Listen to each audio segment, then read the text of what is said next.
Welcome to Midwest Paranormal Presents Paranormal Soup. I'm your host, Jason Bland. Tonight, we're supposed to have tarot readings. We're having trouble getting our tarot reader on here. It's also open lines to call in on Skype to get that reading or to talk about anything paranormal tonight. Anything you want to discuss in the range of the paranormal or even conspiracy, you can call in and talk about tonight. I'm going to have some friends on. It's going to be one of those open lines nights, and hopefully we get the tarot reader on here. We're working on it. Be with you in just 1 minute.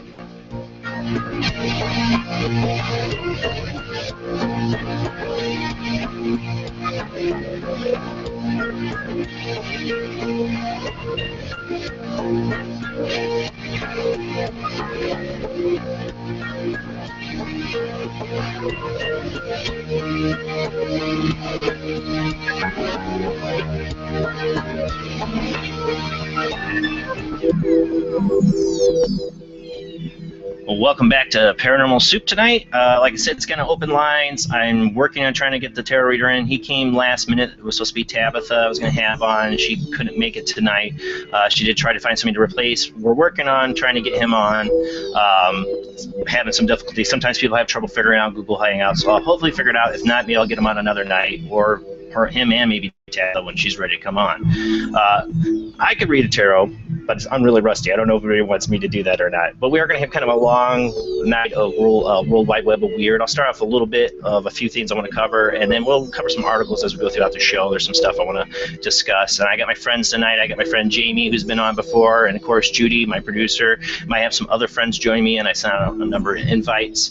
Like I said, it's going to be open lines, and we welcome people to come on the show on Skype. And Skype's audio only, so if you don't want people to know who you are, just say your first name. Nobody will know. They only hear your audio. All right, let's get to the World Wide Web of Weird here in a sec. Get that loaded up.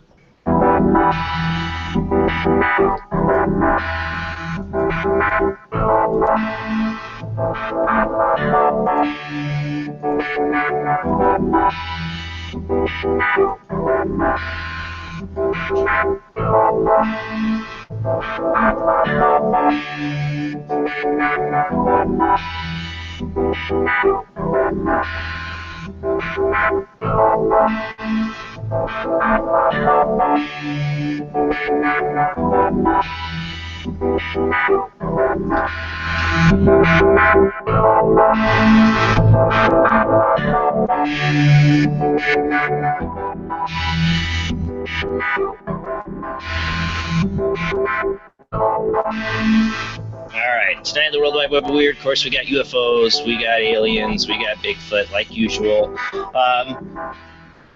It's Valentine's Day, people, so first thing I wanted to play on the YouTube here for Valentine's Day is if anybody remembers this good old movie, Ghostbusters 2. Elaine, now you had another date in mind. According to my source, the end of the world will be on February 14th in the year 2016. Valentine's Day. Bummer. Yeah, so end of the world still has time, still has a couple hours, at least on Central Time Zone. You had another now this date won't stop playing. Ah, stop. It really wants to tell us that it's the end of the world today. Saw that going up. First thing I want to cover is, of course, I love the ISIS stuff. One recent ISIS video, or ISIS, I shouldn't say ISIS, ISS, International Space Station, not ISIS, the terrorist group, is the Black Knight satellite. You see this stuff all over. Well, supposedly there's more footage coming from the International Space Station from January. This was Low Earth Orbit International Space Station. They said these are leaked pictures, so it makes me wonder if they're real. Henrik, you know what to do? Yes. Of course, on... Yes. You go, but...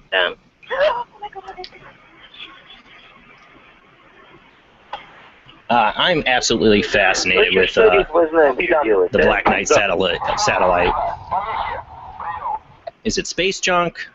Is it really something that's been floating around? You know, I see things that, it's been floating around for 13,000 years. I'm like, how do you know it's been up there for 13,000 years? They say it was spotted 50 years ago. But I don't know. It's something that fascinates me, that it could be some kind of dead spaceship, something up there floating around. Whatever it is, it looks like it could be big, but, you know, looks could be deceiving for perspective.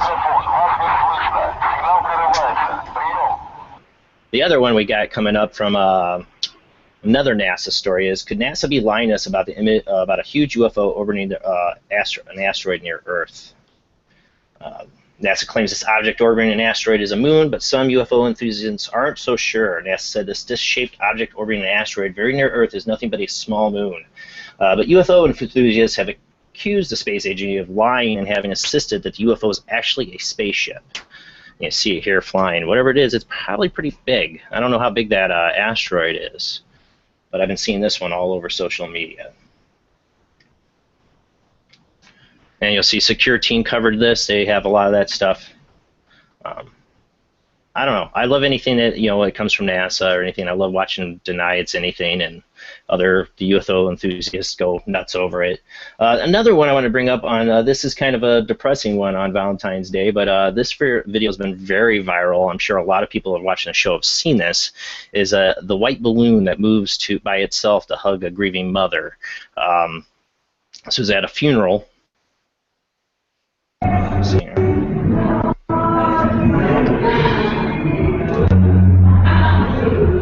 This white balloon just kind of hovers.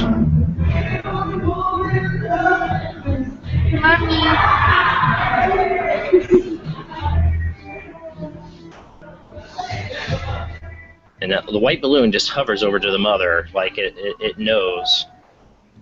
Could it be a wind draft? Or could it actually be the spirit of her son trying to console her in some way? I found this video very sad, but at the same time maybe very enlightening. But I've seen this all up social media. I thought it would be interesting to talk about tonight too. Remember, people, you can call in on Skype if you want to discuss anything in the World Wide Web of weird. If you have something you want to add to it, you can go ahead and call in tonight when I tell you the lines are open.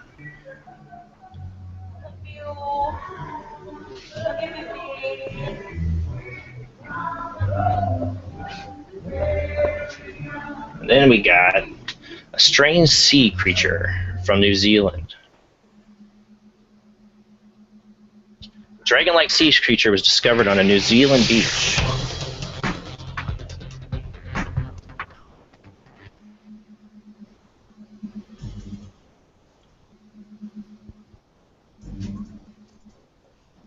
The thing looks weird. I mean, it's odd. It reminds me of like the Chinese dragons kind of thing. Strange, 6.5-foot sea creature found in New Zealand. Museum officials have identified a strange sea creature whose remains were recently located on New Zealand's Waiteria Beach. Creeps me out. Earlier this week, veterinarian Maria Lombard uploaded to Facebook photos of the fascinatingly long creature's remains, definitely too which snake-like. garnered significant local media attention. Lombard used a measuring tape to size up her unexpected find, which was over 2 meters, or 6.5 feet long.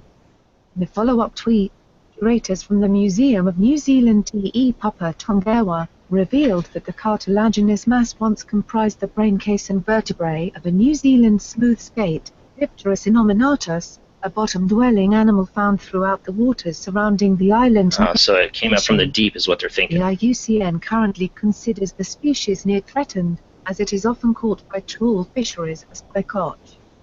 While the species is relatively abundant, it reproduces slowly and is frequently caught before reaching sexual maturity, making it more vulnerable to the impacts of overfishing.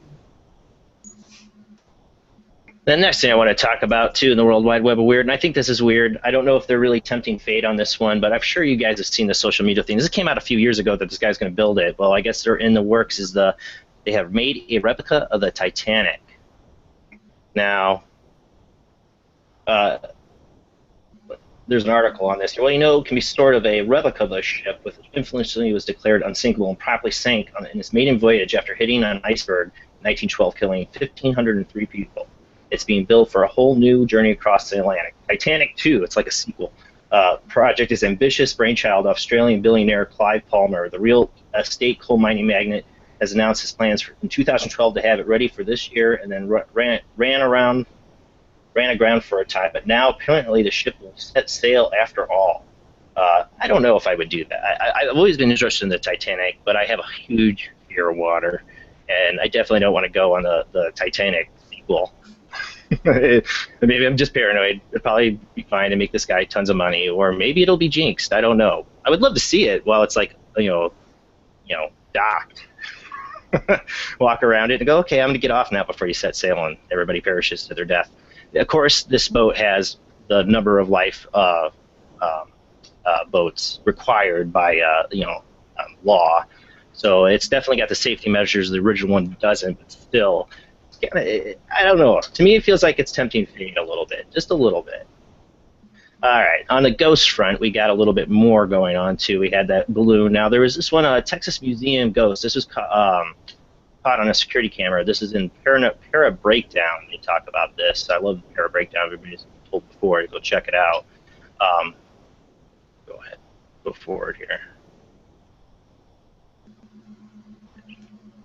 Hi there.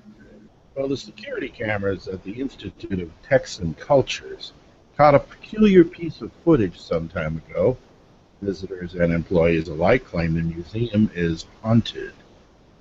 Though the museum cannot confirm or deny the presence of ghosts, you be the judge. So could this be an unknown entity floating across the room, or perhaps a tiny bug crawling across the camera lens? It's usually always a whenever you see footage like that. Also, on the World Wide Web of Weird here, I got a few more things to do. A couple more things, and I'll leave the rest to maybe talk about later in this show. There was a Bigfoot video more recently. There's been a number of ones recently. Most of them I find bogus. I don't know. This one might be bogus. This is Farmer Films Large Bigfoot. I don't remember offhand where this was filmed at. Does not say. Here we go. August 31st, 2015. Brighton Farmer films a massive Bigfoot, North Georgia. There we go.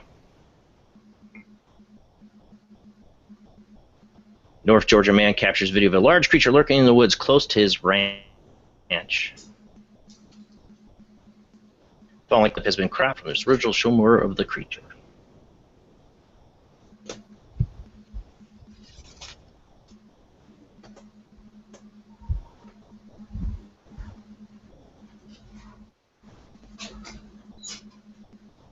This thing hunks in the woods, and then it just...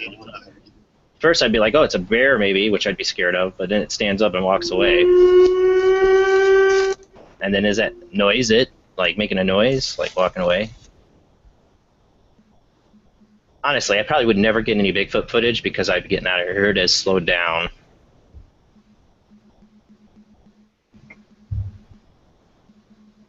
One first, if I didn't know it was a Bigfoot, I'd be scared it's a bear, and I'm going to get the hell out of there. And when it stands up, I'm definitely turning and running the other way. Ghost, nah, don't run the other way. Big hairy beast? Yeah, no, I'm not dealing with it. Well, I'm not a Sasquatcher. I'm interested, though. I'm so interested in this. We're going to have a Sasquatch show coming up in April with Kevin Malik and Jennifer Sells. He's going to co-host that show with me. They were going to bring some really interesting guests on that show. And then on the Sasquatch front, I'll bring this up. One last video here. Remember the Spanish Yeti video from last week I showed? Well, apparently there's more to the story now. The Spanish Yeti, you see, it looks like the creature from Hoth in Star Wars. It apparently had a ski lift accident or something. There's now a video showing this creature being on a put on one of those stretchers that, and you know, ski resort guys carrying it away on snowmobiles, and they got the video footage here coming up in a second. I don't know how they think it is, but people are reporting that they captured this creature. I think if they did, it would be international news right now. But this is the video I saw go viral now that everybody's saying here. They bring the poor Yeti. Must have fell off his skis or got injured. I don't know. Or it's a guy in a white suit that injured himself trying to pull another video. Whatever it is, it looks like it's big, but it could be anybody. You know how many people they probably have to carry down off those dang hills all the time?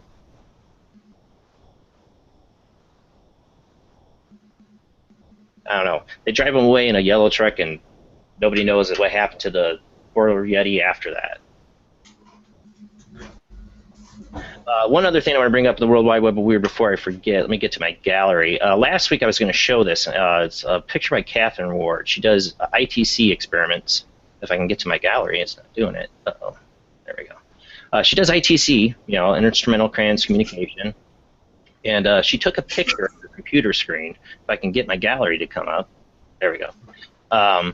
She took a picture of her computer screen, and she sent it in to have it be put on this show. Baby boy. That's still up on the website for people to see. This is the picture.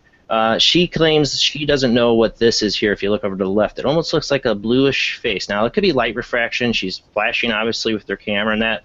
But it is really interesting, kind of the bluish light, the way it is going to screen. Could be anything, but she thought it was weird, and I told her I definitely would show it on the show. So that's a picture by Catherine Ward. Like, she was doing ITC on a photograph of Jesus Christ. So asking questions in relationship to that, I believe. I told her I'd show that picture on the show, and she's welcome to call in, or anybody is, or if you want to talk about anything here. And, you know, we have a whole gallery of pictures. If you got any questions about that, you can call in tonight. Like I said, it's going to be the Skype line. Now, let me get back out of the World Wide Web of Weird here for a moment. We got other stuff I'm going to bring up. It's going to be a World Wide Web of the Weird. It looks like we got our tarot reader here, though. I don't know if my mic is working, is it? You're working. We hear you loud and clear. You sound great. Happy to be here. It took a second to hook up on Google, but... I know. You're not the first frustrated person I've had with it. It's hard sometimes to figure out. It's taken a few people that get on regularly time to master it. Yeah, once you get used to it, I'm sure it's a lot easier. Well, tonight, so I want to get the first... One thing I was hoping to get you on beforehand, how do you pronounce your first name? Adaila. Adaila. Okay, I wasn't sure. I was like, I didn't want to say it. I was like, I know I'm the king of butchering people's names, and I was going to butcher that all over the place. So you have been doing tarot reading for how long? Just about 8 months, maybe a little more, 8 or 9 months. So what got you interested in doing tarot reading? Well, actually, I was searching for the truth, and as I went deeper and deeper, I just started to get visions. And it was related to tarot and art, so that's I kind of just expanded from there. Yeah, well, I learned more. Yeah, I learned more about tarot, and then I just kind of just naturally started doing readings for people. Well, I got involved in tarot a little bit and experimented, and I've done some readings for people, and you know, they told me they were dead on, but I've never felt comfortable enough, you know, doing it. So I thank you for coming on and giving us a shot tonight. If anybody calls in, I don't know. I got a number of people watching. Like I said, people, you can call in. You don't have to give. What information would you need for somebody to do a reading? What do they Well, have? actually, when I like to do readings, I like to just have the person's birth date and their favorite color, just the month, the date, and the year, and their favorite color, and I pull the cards according to that, and it comes out pretty accurate. Okay. All right. So that's what people, if you want to call in and get your tarot reading, I am going to pull up the Skype line right now just to have it ready to go. Going to send a contact request. No, don't be shy. Tarot reading isn't what Hollywood puts it out to be. It's not always about predicting the future or this and that. Tarot reading is more of like a spiritual guide path type of thing. That's what I've always said about it, you know, because people have asked me before when doing tarot. It's like, it's not going to be like, you know, exactly like you said, Hollywood, like the way they show it, like, oh, you're going to meet a strange man that's going to come, you know, no. Well, sometimes it may sound like that, but there's always a deeper meaning behind it. Right, exactly. You know, and there's a lot of people ask, well, how do you know, like, how do you get a message from the cards? I could answer that, but I'd love to hear your answer. Like, how do you get a message out of what you see in a picture on a card? Well, truthfully, the cards are just for something for the mind to hold on to. because I have to. I basically have to use my intuition. I have to remove everything that's part of my ego, and then I get into a state of alignment, and then I can do a tarot reading for someone. And when the cards is something for my mind to hold on to, because I'm in such a subtle state that a lot of times it's not easy to put into words. So by having a symbol or just a picture or even just anything from the cards can just spark the intuition to put it into words. Yeah, and I've always said there's multiple meanings in just one tarot card. That you can see. You can see a lot of things in one tarot card. It's what meaning for me. When I've done it, it's whatever popped out to me most when I see that card. I know a number of different meanings for cards. I'm sure you know way more than I do, but I know there's a number of meanings for different cards, and whatever one pops out to me at first is the one I usually go with. Right, that's actually what it is. Is whatever comes to you first is usually the truth, and if it's not, it's whatever sticks with you the most. Yeah. Whatever, like a lot of people say, well, what does this mean? What does that mean? I was walking down the street and I saw this. What does that mean? And it's like, well, it means nothing or it means everything, depending on how much attention you put upon it, how much you made it mean in that moment. And if in that moment it felt like it was an important part of your life and you remembered it, then it probably has meaning. Now, if it only stuck in your head for a couple days or a couple minutes, it probably isn't that serious of a meaning for you. Yeah, exactly. Person. Like I said, anybody, if you want to call in, you can call in now throughout the show. We'll take the call. We'll, just wait a minute. You'll hear us talking, and when I call on you, then we'll get you going on the show. One of the things that I'm going to do is I am going to pull up the screen share again because there's still some more World Wide Web of weird stuff we're going to pull up. One thing on Valentine's Day I wanted to bring up here. Let me get the screen share back on. I saw this, and I don't know if this is really serious or not, but I thought it was fitting for Valentine's Day. Let me get it pulled up here. It's down in my gallery. I don't know if anybody's seen this or if they can't see this. It's blocked on my screen. So this is a sex Ouija board for Valentine's Day. You can have the Ouija board tell you what positions you want to play with. All right, panel, thoughts.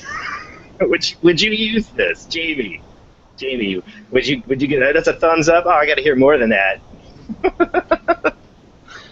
I'd have a hard time believing the other person wouldn't be pulling on it a certain way. Right? Like I want it to go here. I'm not pulling. I'm sure I'm not. Right? So I wanted to bring that one up in the World Wide Web of Weird. I don't know if I'd let a Ouija board dictate my sex positions. I don't know. I wouldn't be comfortable with that. What do you got to say, Jamie? I think that would have to be total just entertainment purposes only because I wouldn't put very much... Well, you got to whatever. The spirits are like, yeah, let's watch you do it in this style. If they are, there's spirits that are doing it, there's some kinky spirits, and they like to watch. Yeah, some crazy stuff out there. And that's just creepy. Yeah, but I did advertise it on our paranormal pages, though. Yeah. So people know, too, I posted on my Facebook thing about Zach Bagans doing $150,000 spent 3 nights body Mac. It's not true. It wasn't true. Oh, I was pissed. I had my suspicions, but I'm like, I'll post it anyways just so I could remember how to get back to that link. But I had a feeling it wasn't true. Also, I'll tell anybody that's in chat, if you want to join the Hangouts for your reading, I can only take one of you at a time. You'll have to leave after reading. I can have you come on here as well.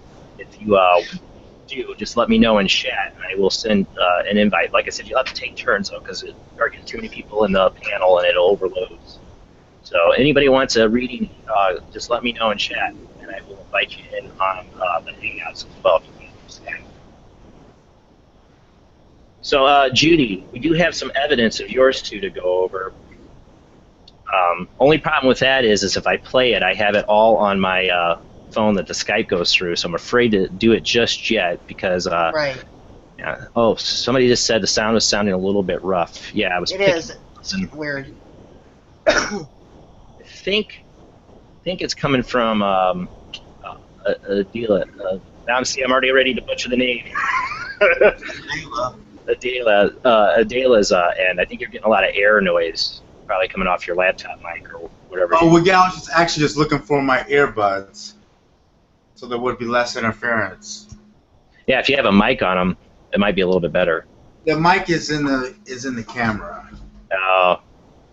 I have a set of earbuds around here somewhere. Hey, Lisa. Lisa just joined our show all the way from England. It's past 4 a.m. her time. Hi, Lisa. How you doing? Hi, Lisa. I'm okay. Also, anybody? Lisa. Hi. I welcome anybody in the panel tonight. If you guys want your tarot read, now's the time. It's a positive energy reading. My bell was stuck to the earbud. Look at that. Oh, gee. Bell, it's magnetic, I guess. Oh, yeah. I would be honored to have my tarot read. Well, Jamie, really? First. Yes. Okay. Hold on. Let me see if these earbuds work right first. No problem. I just your birth date and your favorite color. My birth date is May 6, 1977, and my favorite color is cobalt blue. That's 5/6/1977. Correct. Yeah.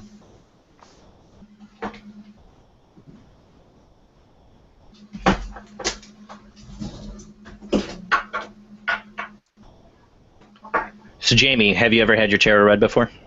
I have. What did you feel about the results of that tarot reading? Don't have to give them out. Don't say the results, but I used to do it on a regular, actually, and so a lot of times it would be pretty accurate. Sometimes it didn't make sense at that moment, but later on things will start to add up, and you go, aha. the times that I did tarot readings for people, sometimes they're like, okay, and they came back later and like it said, wow, now it made sense. Mm-hmm. What was your favorite color again? Was it pink? It's cobalt blue. Oh, okay. Hold on.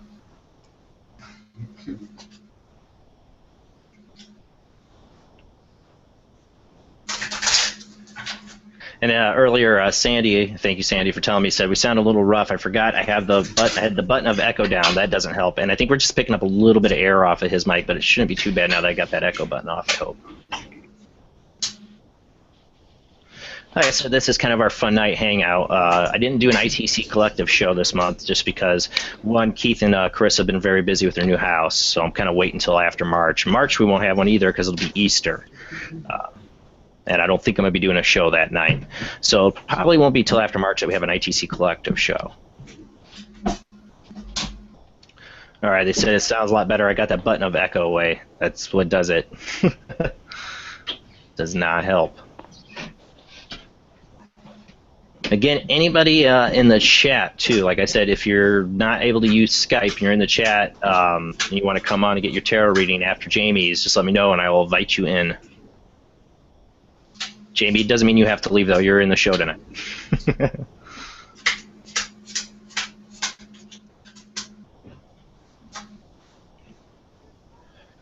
Question in the chat room is, how often do these shows air? I do the show every Sunday night, if possible, 10 p.m. to midnight. Only time of the week I get to really do it.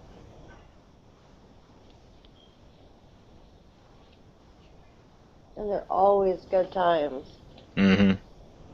This is not how the show, for people that are just watching for the first time, not how my show usually goes. I'm a little more of a guest-oriented show a lot of times. Tonight, I do have a guest, but we're kind of having a hangout and doing some tarot readings. It's kind of like my ITC Collective night where I do live spirit box communication.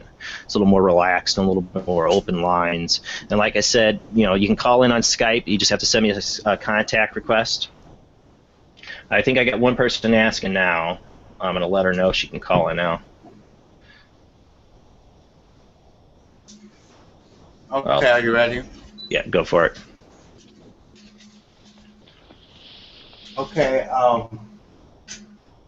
I pull for you the Six of Cups, and I pull for you 12 card, which is Sacrifice. Just 1 second. Um, I could give you a more in-depth reading if you like. I have to grab my other cards, but just 1 second here.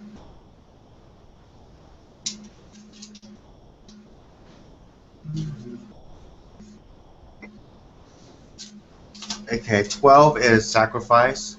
Honored as the Holy Mother of Compassion, Kuan Yin is one of the most beloved goddesses of China.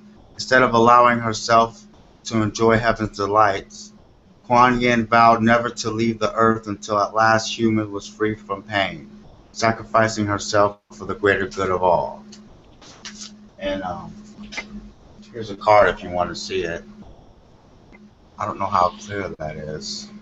Depends on how still you hold it. Sometimes you can see it. Yeah, wow. But this represents basically it could be a lot of ways, but it could be sacrificing your ego for the greater good of everything. And it's also the Hanged Man card, which means that you could be tested, but it's about being strong and coming through, persevering as a stronger individual. I also pulled the Six of Cups, and I see this card as more of like an Aquarius type of card right now. It's like it represents flowing, and the Six of Cups. I could read it out of the book right now, but it's about letting things flow around you and not affect you, and letting other things flow through you. And there's everything, comes from the same source, but there is some things that are more divine than others. So sometimes when you can choose, that's how the universe expands. When you make the choice and that discrimination, and you choose what is more divine to you, that's how the universe expands. That makes sense to you, Jamie? Bless me. That makes a lot of sense to me, and in fact, he was very right on every single aspect. It's something that's very significant in my life, so I really thank you for that. You did an excellent job. That was very short, and but I've never met right you. on. Well, there's more cards, but I mean, it can. Some people say, is there more? Well, it depends. You know what I'm saying? It's how deep you want to go. So a lot of times when I give a reading, I'll give 2 or 3 cards, and then I'll stop, because a lot of times that'll be enough for the individual at that moment. So thank you for confirming my alignment. I appreciate it. Thank you, Jamie, for letting me share that with us. Yeah. I do have somebody I'm going to call right now on Skype that does want to have a reading. So I told her I'd call her when we were done with that, so I'm going to give her a call. Definitely. Okay. Thank you. Okay. I'm going to look for, I got another deck around here. I'll put it somewhere. Just 1 second. Hey, here it is. Hi, you there, Rachel? Hi. All right, can you guys hear Rachel? Yeah. Yeah? All right, give him 1 second here, Rachel. He's got to get set up. Okay. Just so you know, Rachel, I got the video camera on. I didn't know how to shut it off when I'm calling people. I'm used to them calling me. You're not being seen, just so you know. Okay. Yeah, you're just on my phone that's into the mixing board. Should I turn on the YouTube stream, or should I leave it off? Leave it off, because we don't want it to echo in the background. Okay.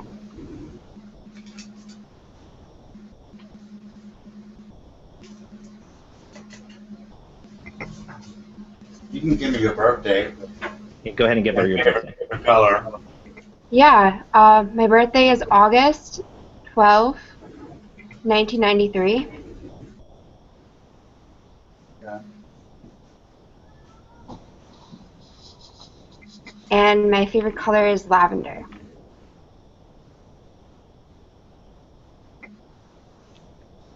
Eight 12/1993. Yeah. Okay. And lavender is their favorite color.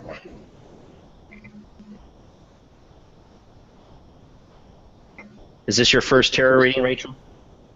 I know I've had a few. Yeah. How did those few turn out for you?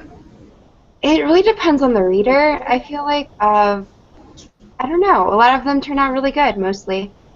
I've been trying to learn to read myself, but... Yeah, it's something that's interesting. Like I said, I got into it. I have, I like to collect tarot decks. I love the beauty of a tarot deck. I got a tarot deck here. My wife bought me another Rider-Waite, I think, for a couple birthdays ago. I got that. I got an angel deck back here. But you're thinking about getting into reading yourself? Yeah. Do you think you have kind of like a psychic inkling? Like, you think you can pick up on stuff like that? Definitely. I have a strong connection to spirits, so I think that I can be guided in an intuitive way.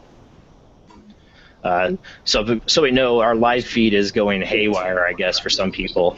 But you can always watch this later. Yeah.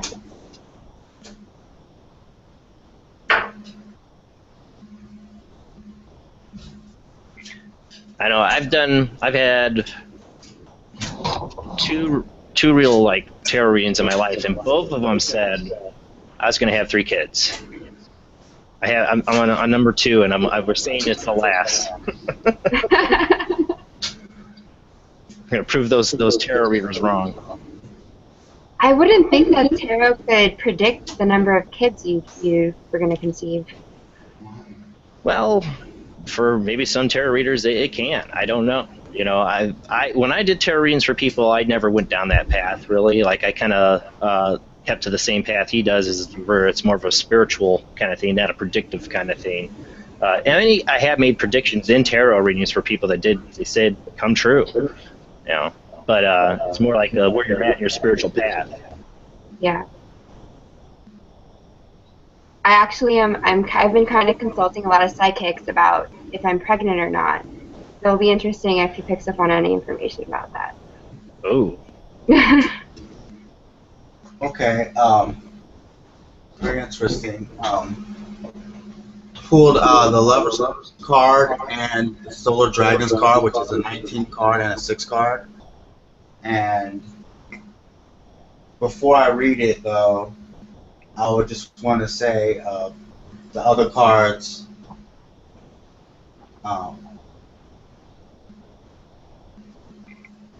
There is somewhere in your environment there is a logical intellect that needs to be added for you to move up through your heart. And a lot of people would just say, oh, well, that's a masculine influence you need in your life, or a man in your life, which is true, and I did pull the Lover card. But before you look at it like that, it could just mean that you have so much feeling that sometimes you need to add a little bit of logic to it for it to make sense. So I just wanted to add that in there. That makes sense to you, Rachel? Okay. Yes. And let me read the card, though. The 19 card is a Solar Dragon, which represents the sun, and it's the rebirth into light. The Solar Dragon holds the energies of the sun, the great life giver and illuminator. Without the sun, there will be no life. Spiritually, brings enlightenment, the ability to see things from a fresh perspective. The Solar Dragon also reminds us that we are too filled with light, and it is this light that gives us the ability to create our own reality. Drawing the Solar Dragon is indeed a good omen. There is great potential for you to step into a new energy, to walk through a doorway into a new understanding of the mysteries of life. The sun warms and nurtures, and so indicates reaping the rewards of work done. It brings satisfaction, joy, abundance, and unconditional love. With its sense of renewal, this card inspires us to look at things in a new light. It's also the card, it's 19. That's a special card to me because it's just like, it's right at the end of the tarot deck. There's 22 cards, it ends around 21. So it's, to me, I also see it as, it is a rebirth, is a simple way of putting it, but it's right at the beginning of the cycle where it's the end of the last one and the beginning of the new one. It's just about to start. So that's an interesting way to look at it. I also pulled the Lover's card, which is a combining of masculine and feminine in general. And that's a very good card to pull on Valentine's Day, obviously. Right? No kidding. So is that hitting home at all with you, Rachel? Yeah, definitely connect with the sun energy, and those numbers are very significant to me because currently I'm 22 years old, and 19 was the age that a lot of darkness and black magic plagued my life. Oh, wow. So it's really, yeah, those are powerful numbers for me. You said Right. black magic. You can't say black magic and leave me hanging there. Yeah. You had some experiences with the Slytherin House of Hogwarts there? You know, like, was it black? It's definitely not like the movies. I know. I'm joking. I'm an asshole. But you've had a dark experience? Yes, it was very interesting, and I'm very grateful it happened. I'm now connected with these realms of interdimensional beings that visit me every so often. But yeah, I've been in and out of the hospital like about 30 times in the past 5 years. Oh, wow. So it's been tough, but I've also experienced a lot of things that other humans on Earth aren't able to. So you feel like this darkness was a blessing in a way to open your eyes? Yeah, it is, definitely. A similar experience in my life, so I feel you there. I definitely feel you there. Well, Rachel, did you have any other questions for our guest reader tonight? No, just I would actually like to add that it might be important for you to express yourself, because that's the cards I was looking for. I use in my my chakra cards too that I use with symbols, and it seems to me that it's important for you to express yourself, use your throat chakra. You need to do that in your environment, and in order for that to get that heart connection. Right. Mm-hmm. Thank you so much. Well, thank you so much for calling in, Rachel. Anytime you want to, people don't be afraid if you called in the show before and you ever want to call back again, don't be afraid to. Thank you so much for calling in. Thank you both. All right, you have a great night, Rachel. Judy, did you say somebody else? Well, I saw you were putting in you said Cheryl? Yeah, Cheryl, but she doesn't have Skype, but you need Skype to do that, don't you? Well, she can either do Skype or she can get on Google Hangouts. Okay, I don't know if she has Google Hangouts. Probably not, but I'm asking her. Or I can try calling her phone. But you guys send that to me in a text message or a messenger or something. Okay, we'll do. I have never used the phone line on here before. I'm not sure how that's going to sound. We'll see. We'll see how that goes. I'll give it a shot for an interest. Okay, I'll find out. Go ahead and find out. Now, anybody else in the chat room, go ahead. If you want to join in on the get a tarot reading, you can. Anybody else? Lisa. You want your tarot read? Yeah. Yeah. Go for it. All right. Let's get Lisa's tarot read here.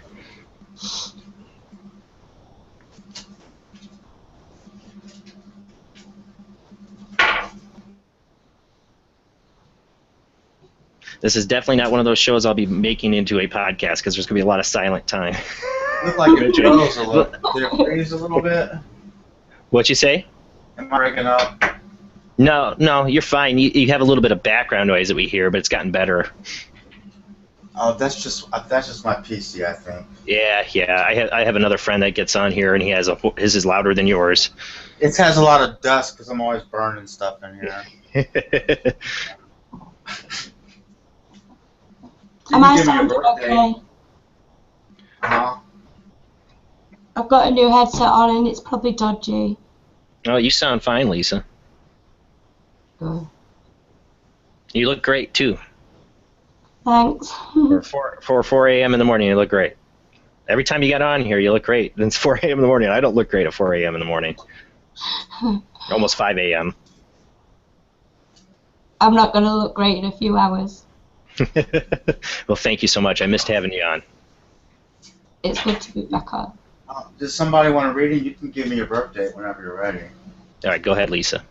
It's 18th of the 4th, 1982. April 18th? April the 18th, 1982.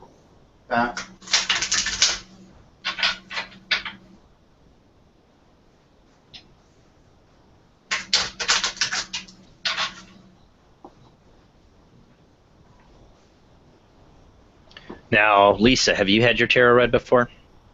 Yeah, about 3 times. And what were Been your... back to the same, tarot reader. Oh, so it's been one person. You felt confident enough to go back to him a few times. Yeah, because the first time, she was spot on. So what's the reading? second time she was, and it was the third time really that she just got one thing wrong. That was it really. So I've not been back to her since. So what's it like going back? You get the first one, you feel like, wow, she was really good. You go back. Does she cover new things? Like where she pick up where she left off? Because I've only gone to tarot readers once. Questions each time. So you can ask her whatever you want, and then the reading goes along with whatever you ask, really. Now, do you think she gave you more of a reading that was like what he does, where it's more like a spiritual path, or was it more like, this is going to happen to you in the future, kind of thing? She just sort of gave a guideline of 6 to 12 months. And it was like she contacted my angels, and she got all my angel cards out. Now and she does Reiki massages and all that, and she's really good. Now, have you ever read tarot? Tried to read tarot, Lisa? Yeah, I used to do it a couple of years ago, and I was getting quite obsessed with it really, and I thought to myself, I've got to stop. Because I weren't really learning it, I was reading it out of a book sort of thing. Well, I've told this story before, I think, on the show, but when I did tarot, what stopped me is I played poker online, and I would play poker with people, and I mentioned I was getting into tarot. People were like, read me. So here I'm on the phone with people from California and Ohio. And the one in Ohio was the last one because I got a really bad vibe from the person. And then they were saying, I'm picking up on a lot of weird sexual stuff going on. And he's like, no, not at all. Okay, but this is what I'm getting, and I turn and look on my couch, and there was a thunderstorm, and it's late, and I'm home alone. I turn and look on my couch, and there's this dead dude wearing a suit on my couch, smiles at me. He looked like something on a Walking Dead, but he smiled at me. And he was there for 3 seconds and was gone. And I'm like, okay, I'm not getting anything. I ended the call. I never did any of these things for money. I did it for free, But after that, I was kind of freaked out, and I didn't really want to do it. I've done some here and there by people have asked, but... Oh, Judy, I didn't mean put it in the YouTube chat. We don't want people calling her. All right, I'll try calling her.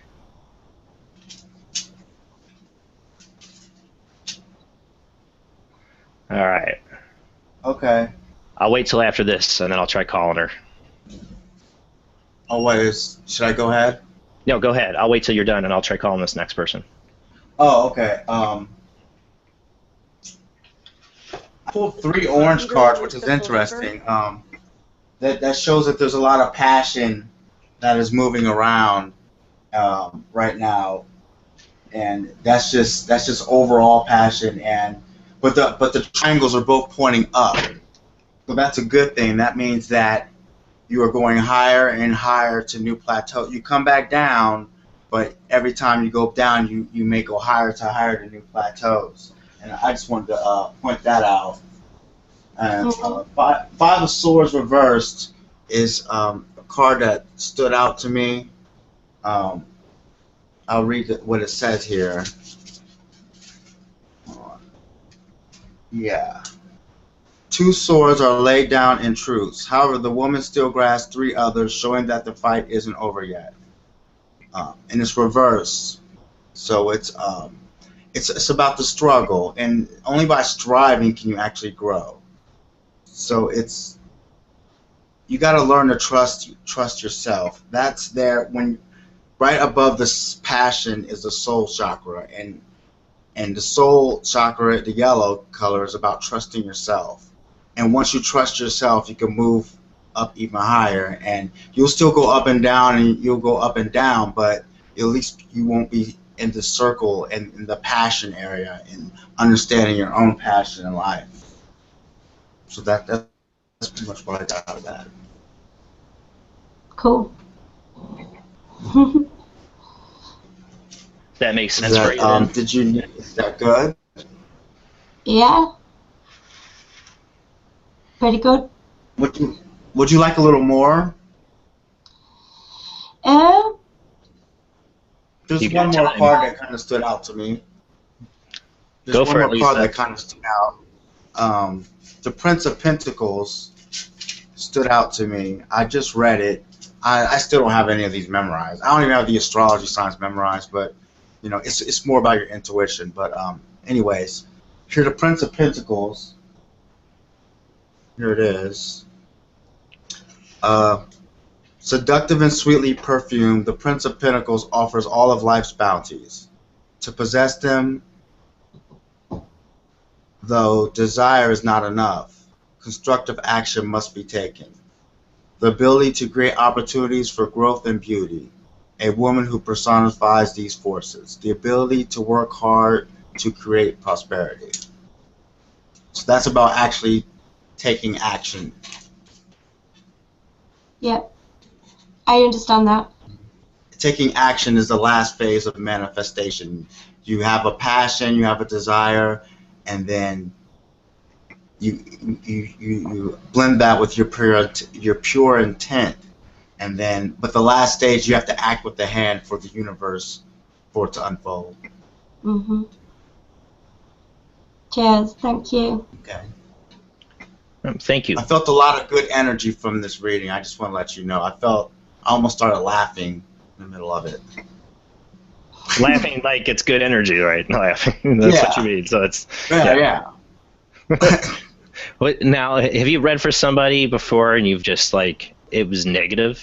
Because that's like I was talking about my experience. Like you almost had to back away from the cards. That's what people don't understand. It's people think a reverse card is automatically negative, but not necessarily. No. Like the reverse card is just the opposite end of the pole. It means that, you know, instead of your business clicking perfectly, it's you need to take a step back, reevaluate, take a vacation maybe, and then get it back to click. You know what I mean? That's what the reverse of that would be. So I see it more like this. A lot of tarot readers, they'll give a negative reading. And I don't really believe in a negative reading because someone says, oh, is this bad? Is this a bad thing? And any event, even if it is predicting the future, because sometimes it can, sometimes it manifests in the moon. I enchant my stones with the moon and the tarot cards. So if there's an event that happens, for it to be negative is based on the perception of the person. Like, if something happens to you and they say, something horrible is going to happen, that's based on the perception of the person that actually happens. It might have been a blessing in disguise. So for a tarot reader to say, oh, this is a negative reading, that's the tarot reader's negative perception, because it's actually the person, it might not be a negative experience at all. Perception is the key to that. So if I get a negative card, it's only negative if I perceive it negative. So instead of saying, oh, something like the Hangman card, it's not about, you know, being hanged. It's about being tested and coming through. You know what I mean? It's about, you know what I'm saying? So it's not negative. Just because it's a Hangman card, people think it's negative. But when you do yoga, you're upside down. So is that negative? Would you be hanging upside down doing yoga? Right. You know what I'm saying? What if the hangman means you need to do some inversion yoga? You know, you know, sometimes tarot is like that. Like the symbol could mean a million different things. You get the hangman, well, maybe you need to do some inversions to get your system flowing right.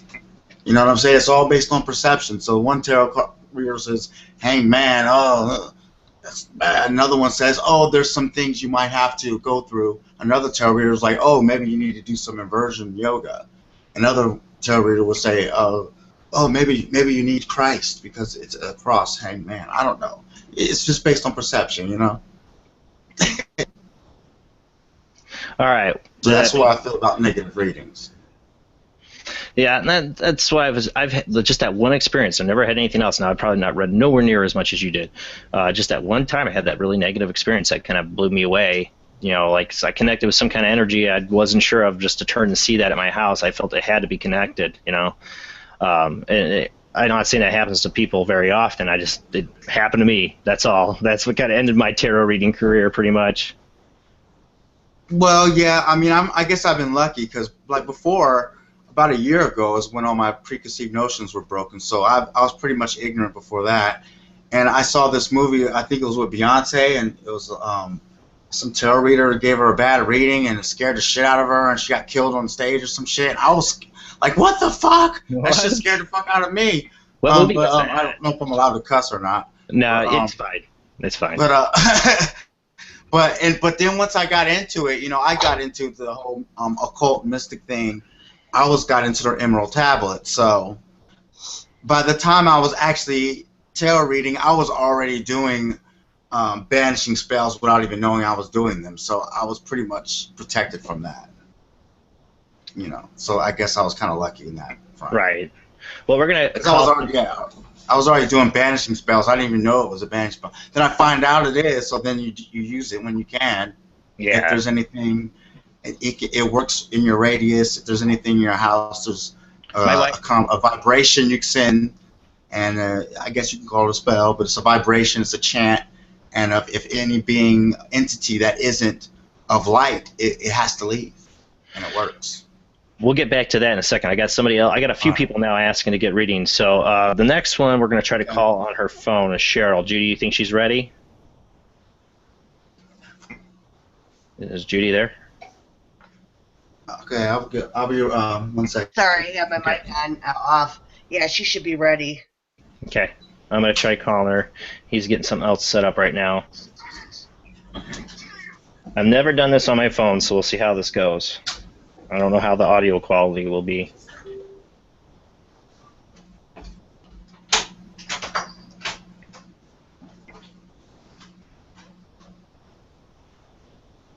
Calling her now. We'll see what happens.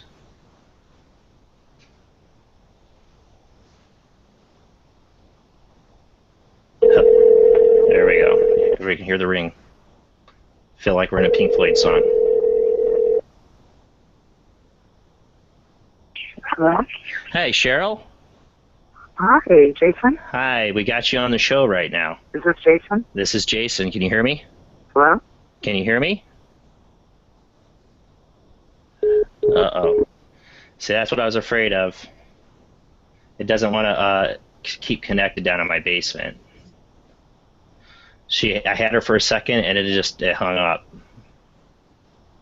Yeah, that's what I was afraid of. I'll text her and let her know.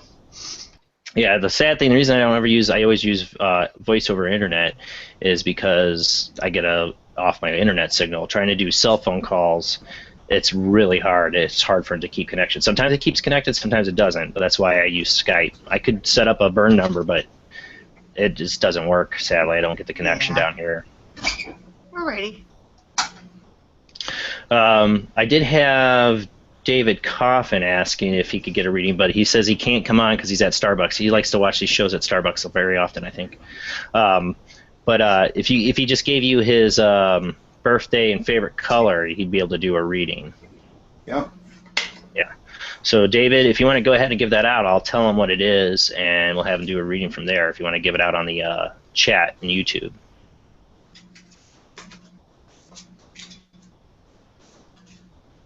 It's either that or David's on a show and he's like, I'm going to go for a walk. I'll talk to you guys later. All right, so his birthday, are you ready?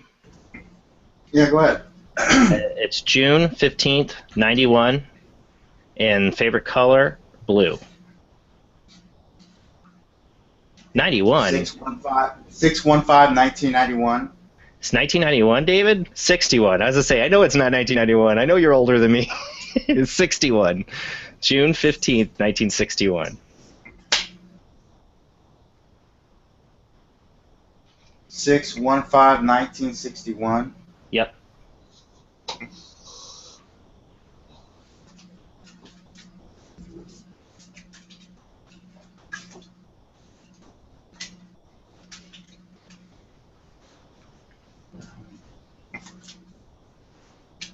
Did he have a favorite color? No, blue. And we won't be able to really hear we won't get his response to stuff he writes in chat, but I told him I'd let you try.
Okay, I pulled the 0 card and 10 of Cups. It stand out to me the most. Pulled a 19 again too, but Seems to be a popular number tonight. what? Yeah, that happens a lot. All right. Tibetans believe that the goddess Tara has the power to heal all sorrows and grant all wishes. Tara is honored as the protectress against the many fears that block men and women from living in happiness and harmony.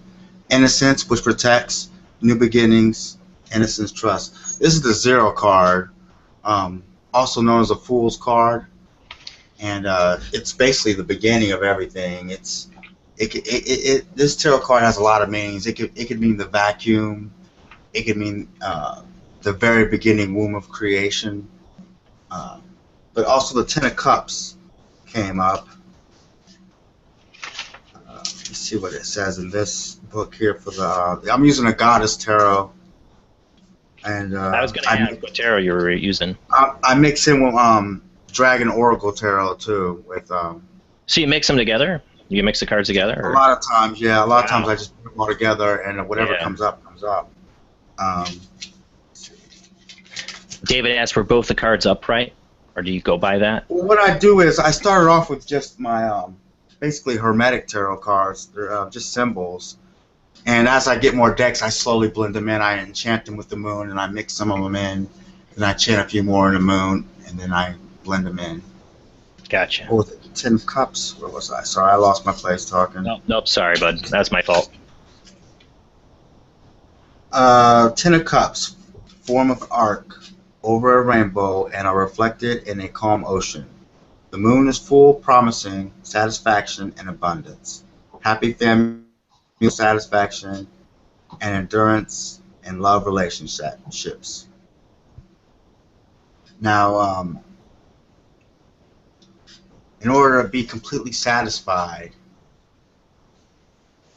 you have to be satisfied on the inside first, because everything, how you look at it, is going to be based on how you feel first. A lot of people, they see something, they think, oh, I saw that and it made me happy. But you were happy first.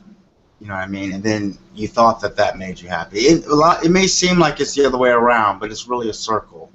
So, he said both sound right. yeah, it's really a circle, that how it works.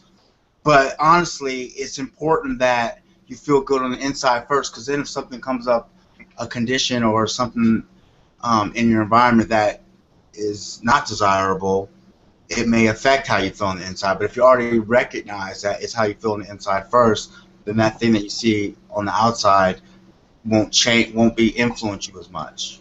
And that's kind of what I get out of this. Cool. So, David, I don't know, you can type in the chat if that fit you more, or this was a loaded reading, by the way. Yeah. If he wants to know more, I can. There's a bunch of cards came up on his, a bunch of floated cards. He says, I'm native. His comment so far is, I'm native, so yeah, I believe that things work out in time. I think he believes Native American in that. Oh, okay. I'm not sure. Oh, okay. Well, this is a really loaded reading. There's a lot of information in it.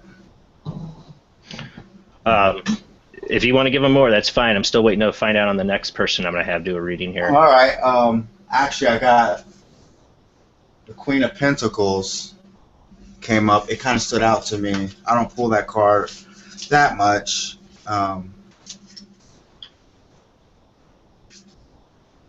The Queen of Pentacles is personified of life itself, the archetypal Earth Mother. This expansive, joyful older woman has the talent to create heaven upon earth.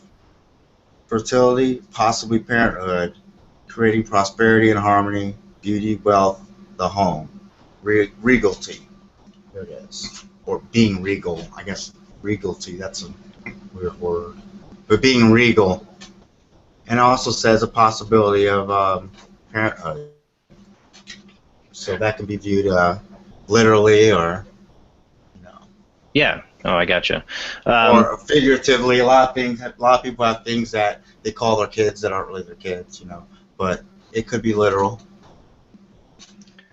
I'm looking to see. We got a couple other people who wanted readings, just seeing if we can get them on. I know Tabitha that hooked you up on getting the show said she'd like a reading. I don't know if she wants. Go for it. I'm still here. I'm just got to close. I forgot to close the door. Nope, not a problem. Go for it. I don't know if Tabitha's still around, or I sent her an invite on Hangouts, but if she wants to just let me know or whatever, if she wants to do that, or if she wants to give out her birthday and favorite color too, we can do that just like we did for David.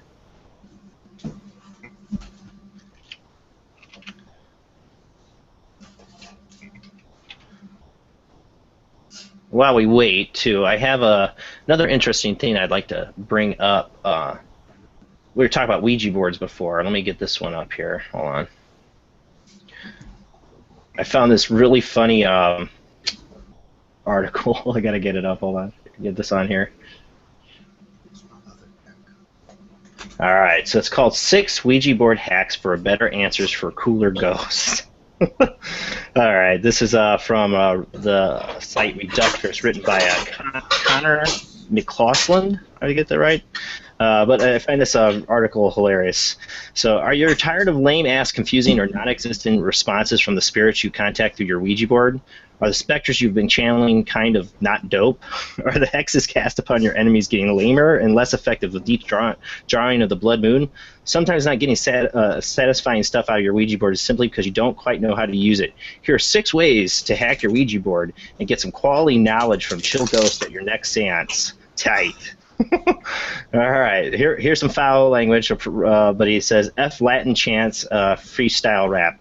Even Catholic people roll their eyes at using Latin during a Ouija board session.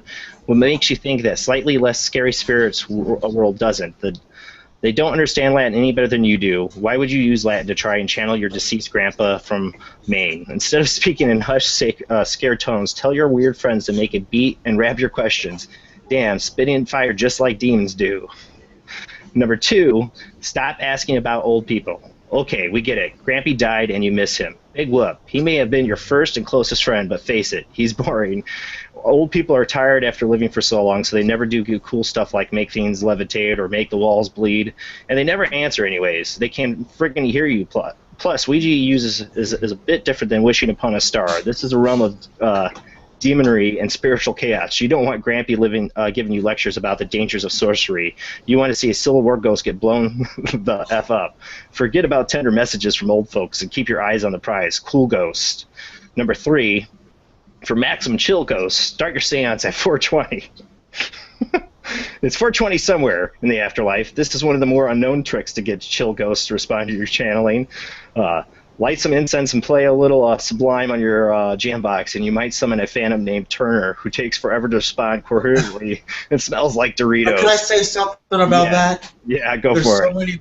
There's so many people at 420 at a higher consciousness that you don't know who the hell you're going to be communicating with. Right? There's going to be somebody coming through going, am I dead? Or am I really high? There's going to be people fucking with you and... They say this is the perfect kind of spirit if you're looking for a ghost who can hang out and not do anything too spooky.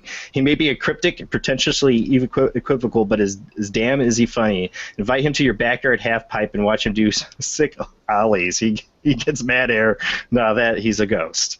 Number 4, be generous host. If you want to connect with a tall, robed British eccentric ghost who demands your eternal service in exchange for one wish, but also knows all the good indie bands, you got to make a good first impression. Race, put up high stocks in good manners and cordial pleasantries. You know what you got to do. Offer your up Fido as a worthy sacrifice. Sure, it may be sad, but here's the thing. It's nothing compared to the social atrocities from the cool ghost crowd you have to endure should you rub this powerful spirit the wrong way. You know what they say. Hell hath no fury like the demon you just insulted with your poor manners. So basically, offer him up your dog as a sacrifice. Yeah, that's tip number 4. Tip number 5, be open to talking with Satan about whatever weird shit he's into this month. There may come at a time in the night where everything is working out and you're intuitively waking the dominion of the dead, with Lucifer himself making a cameo appearance. That's a good get. Just don't get starstruck. He's been known to probe your most sensitive emotional pleasure points, so just answer honestly about whatever he's obsessed with lately. Puberty, drama, buying in bulk, intellectual property law in the internet age, whatever. He doesn't bite. Well, actually, he does bite. I don't know. He's the devil. Just be cool. What's up? That's a good one. You're right. And then number 5, don't get weird when things get weird. If your skin starts to bubble, tighten your grip on your seance partner's hand and get ready for the ride. Show no fear when your nose bleeds and your teeth start to fall out. It's all part of the unique beauty of contacting the netherworld. Exciting! Don't wig out and ruin the party like the time you and your friends tried shrooms. You're a cool-ass bitch who talks to ghosts. Holla! And number 6, just have fun with it. People pick up on your vibe, especially dead people. If you're having fun, they're having fun. This one I actually agree with. Be yourself, laugh at what's funny, and cry only when commanded to do so. If you take yourself too seriously, the spirit world will deem you unworthy of its guidance and leave you without answers or in the presence of a very dull apparition, like a drunk old sailor who your dead pet hermit your dead pet hermit crab. I don't know what that says. No thanks. With those tips in mind, we're confident you'll be able to have a much chiller convocation, whatever, between physical and corporeal world. Happy summoning. I thought that was hilarious. Everybody needs a guide to Ouija board seances. All right, I missed some stuff in the chat. We got Tabitha who wants a reading. You know Tabitha. She's giving her birthday and her favorite color. You want to give Tabitha a shot? Sure. All right. Are you ready? Yeah, I'm ready. All right, it's July 10th, 1979, and her favorite color is hunter green. Good choice. Actually, I've already have her cards. They came out. I got her birthday that time. It just happens that way, and it makes sense because she was born the same year I was. Same here. So now that I hear it's 79, now I understand why. But it came up the Prince of Swords and the 9 of Staves.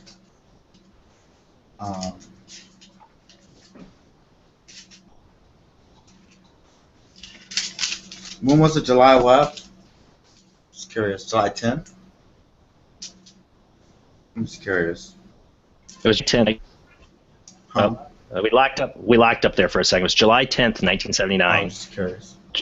July Courtly- 10th, 1979. Courtly but strong-willed, the Prince of Swords uses language so that there can be no confusion about his intentions.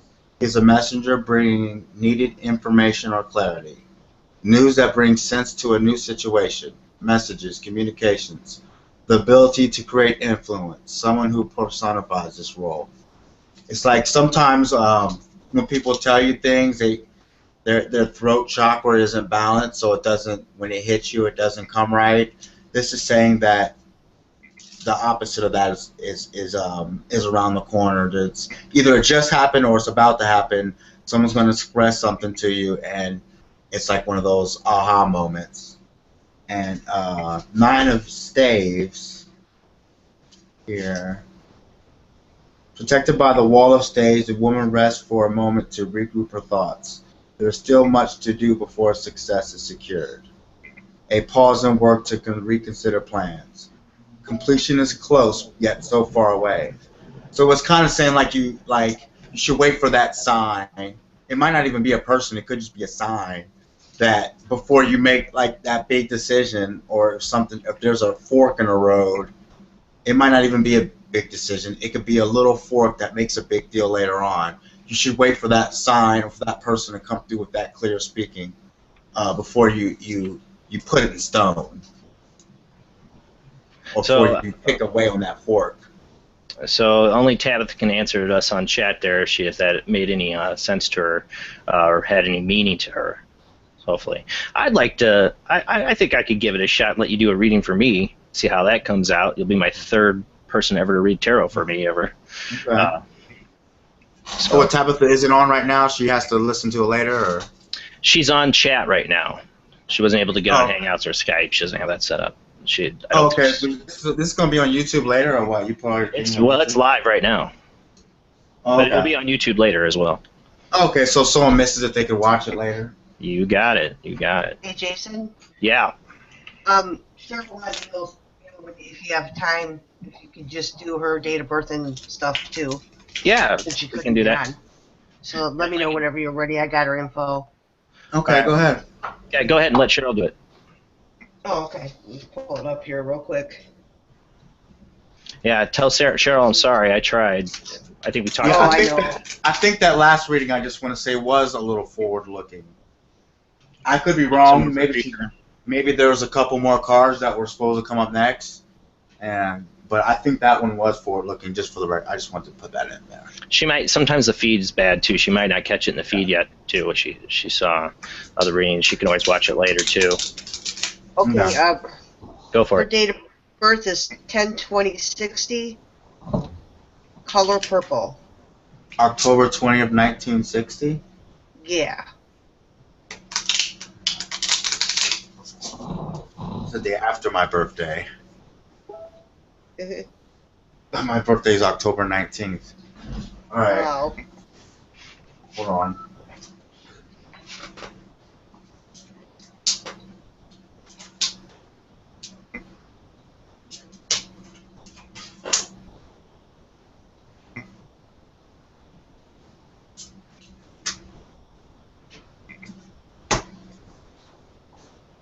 And again, anybody that's watching, if you do want to call in, remember the Skype ID is oojblandoo. Just send me a contact request, and then try to call in, or I can try to call you once you give me the contact request.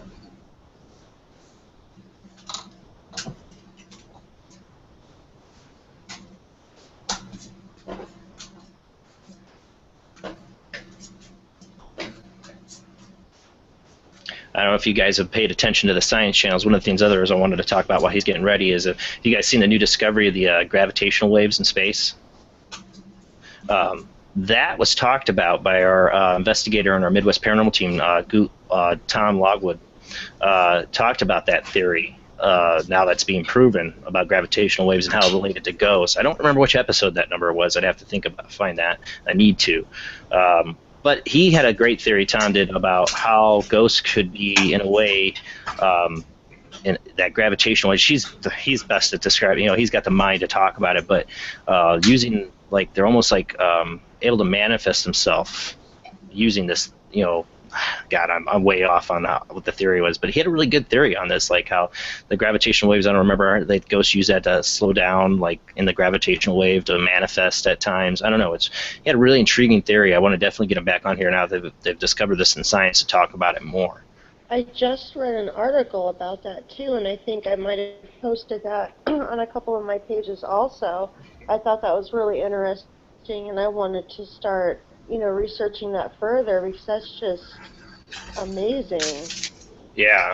Actually, they have a sound. I think I can play the sound of it. They have recorded the sound. Now, they had it translated and everything to get it to work. But there's a sound that it makes. There are two black holes colliding. Here's the sound.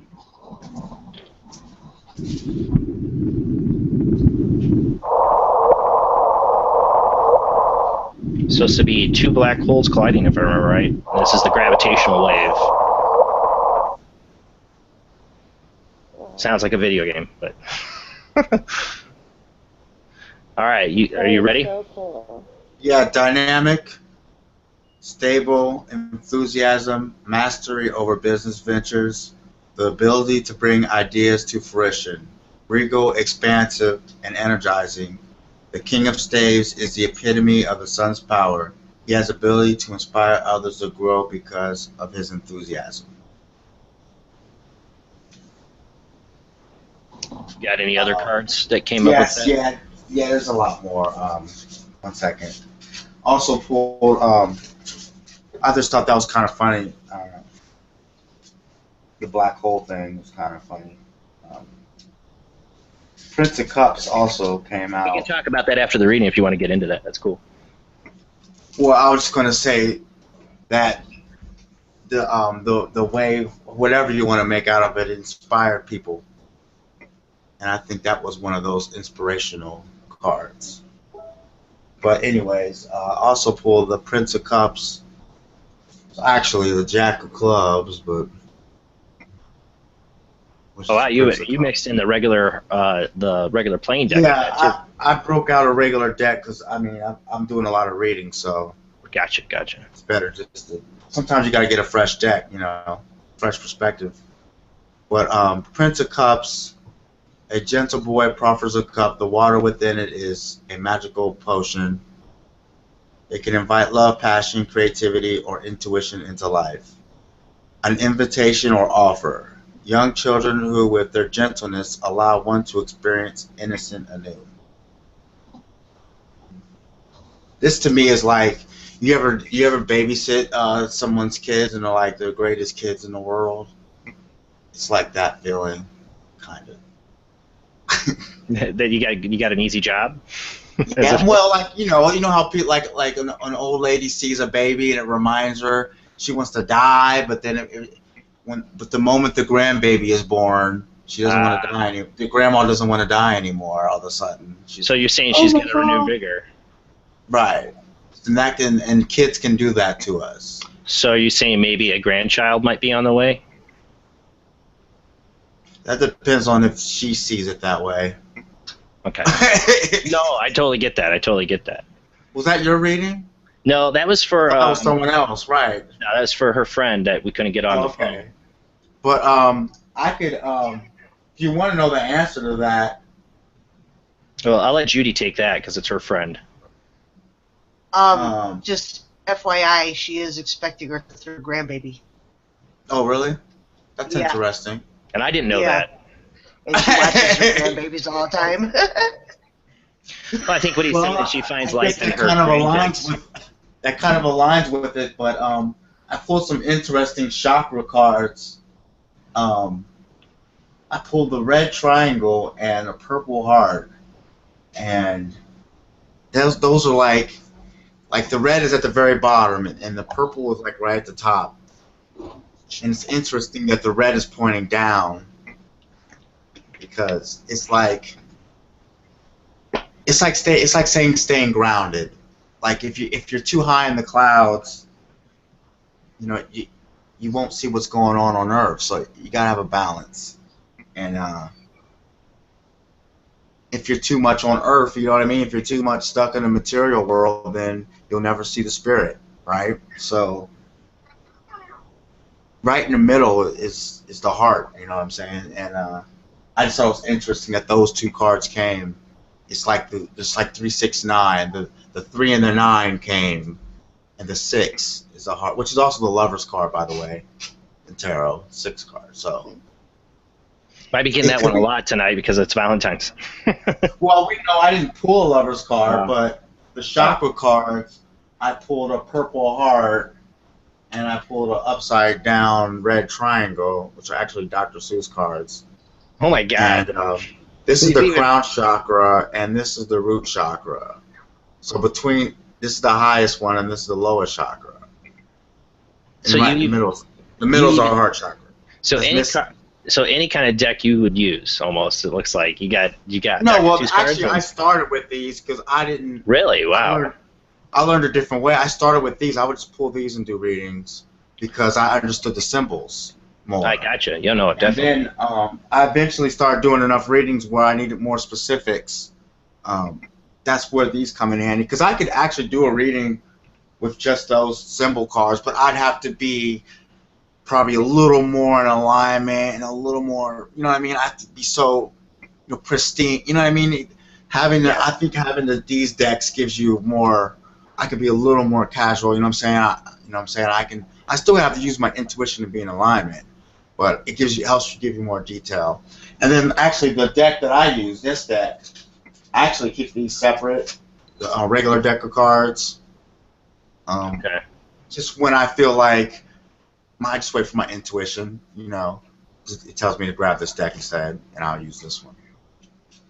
Cool. Yeah, I've never thought about mixing the decks like that or anything. I have them. I like to collect decks. Well, these cards came from the tarot cards. I realized that there's 52 cards, and that lines up with there's 22 tarot cards. If you double that, there's 44.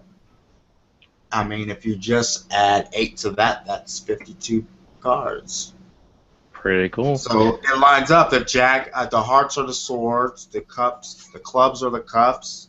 The diamonds are the pinnacles, and the spades are the staves. I've used a playing deck. I actually did a reading for somebody once, and he thought it was like dead on, and I didn't have a tarot deck. I'm like, well, give me your playing cards, and I did it with the playing cards, and it was dead on. Because I knew what the cards represented in the meaning of tarot, just not without. Right. Yeah. Exactly. You just don't have the major arcana or how do you say it? You So know. at one point I said, you know, I'm just gonna go out and buy a regular deck of cards, and then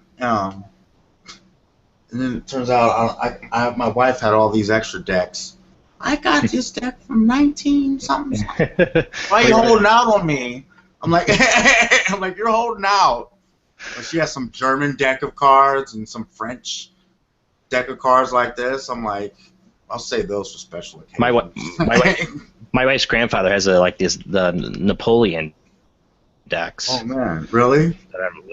Yeah, I'm like, you know, like one day we'd like to have those. That'd be awesome. I like collecting decks. I love looking at them. I know it's hard for me to think about getting back into reading.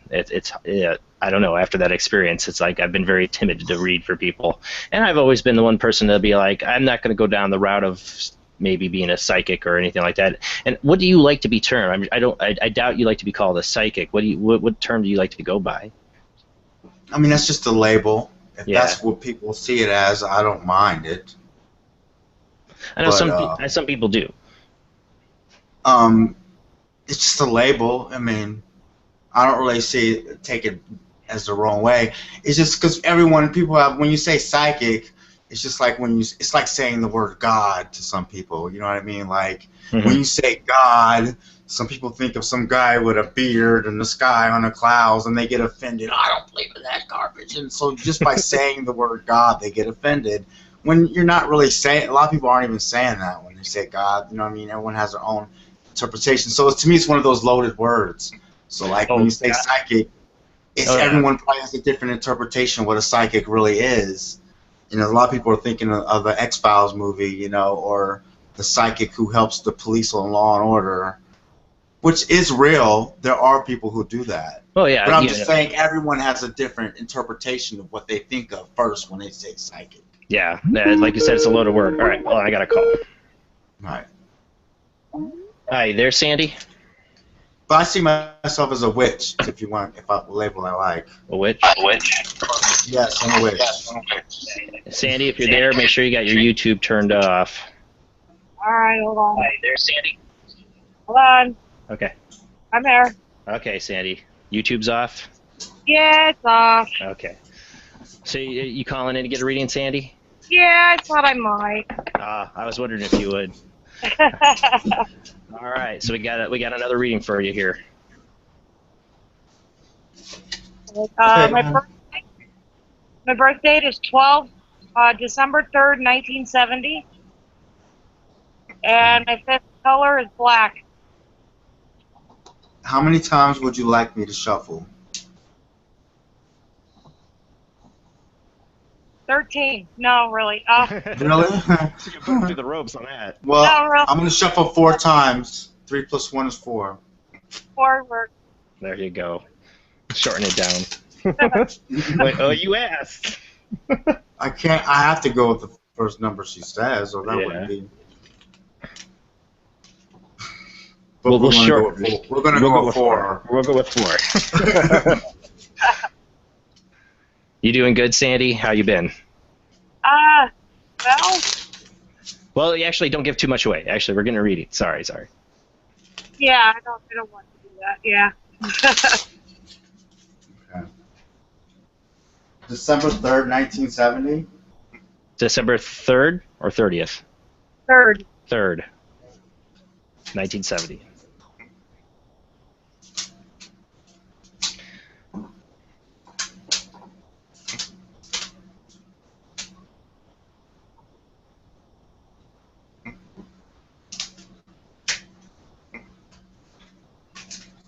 And for people watching the show, I've never watched it before. Just to say, like I said, it's not how the show usually goes, but I thought it'd be cool for Valentine's Day to give something offer for my audience, free tarot night to get them readings and that. You know. I just wanted to say something. Can I interrupt you? Nope. Go for it. A lot of times I give a lot of tarot readings on Facebook, and I go out. I do Google searches a lot of times because a lot of people recycle pictures on Facebook and stuff. Yeah. And I put pictures with the tarot readings, and I just want to know that I have a special group of pictures for people whose favorite color is black. Really? I was waiting for somebody to say black. Because black is no color, just so you know. But honestly, that gets you a more pure reading, believe it or not. Because you put no color in my head, so there's nothing to taint it. So when you say favorite color black, you get a more pure reading, believe it or not. Okay, that makes sense.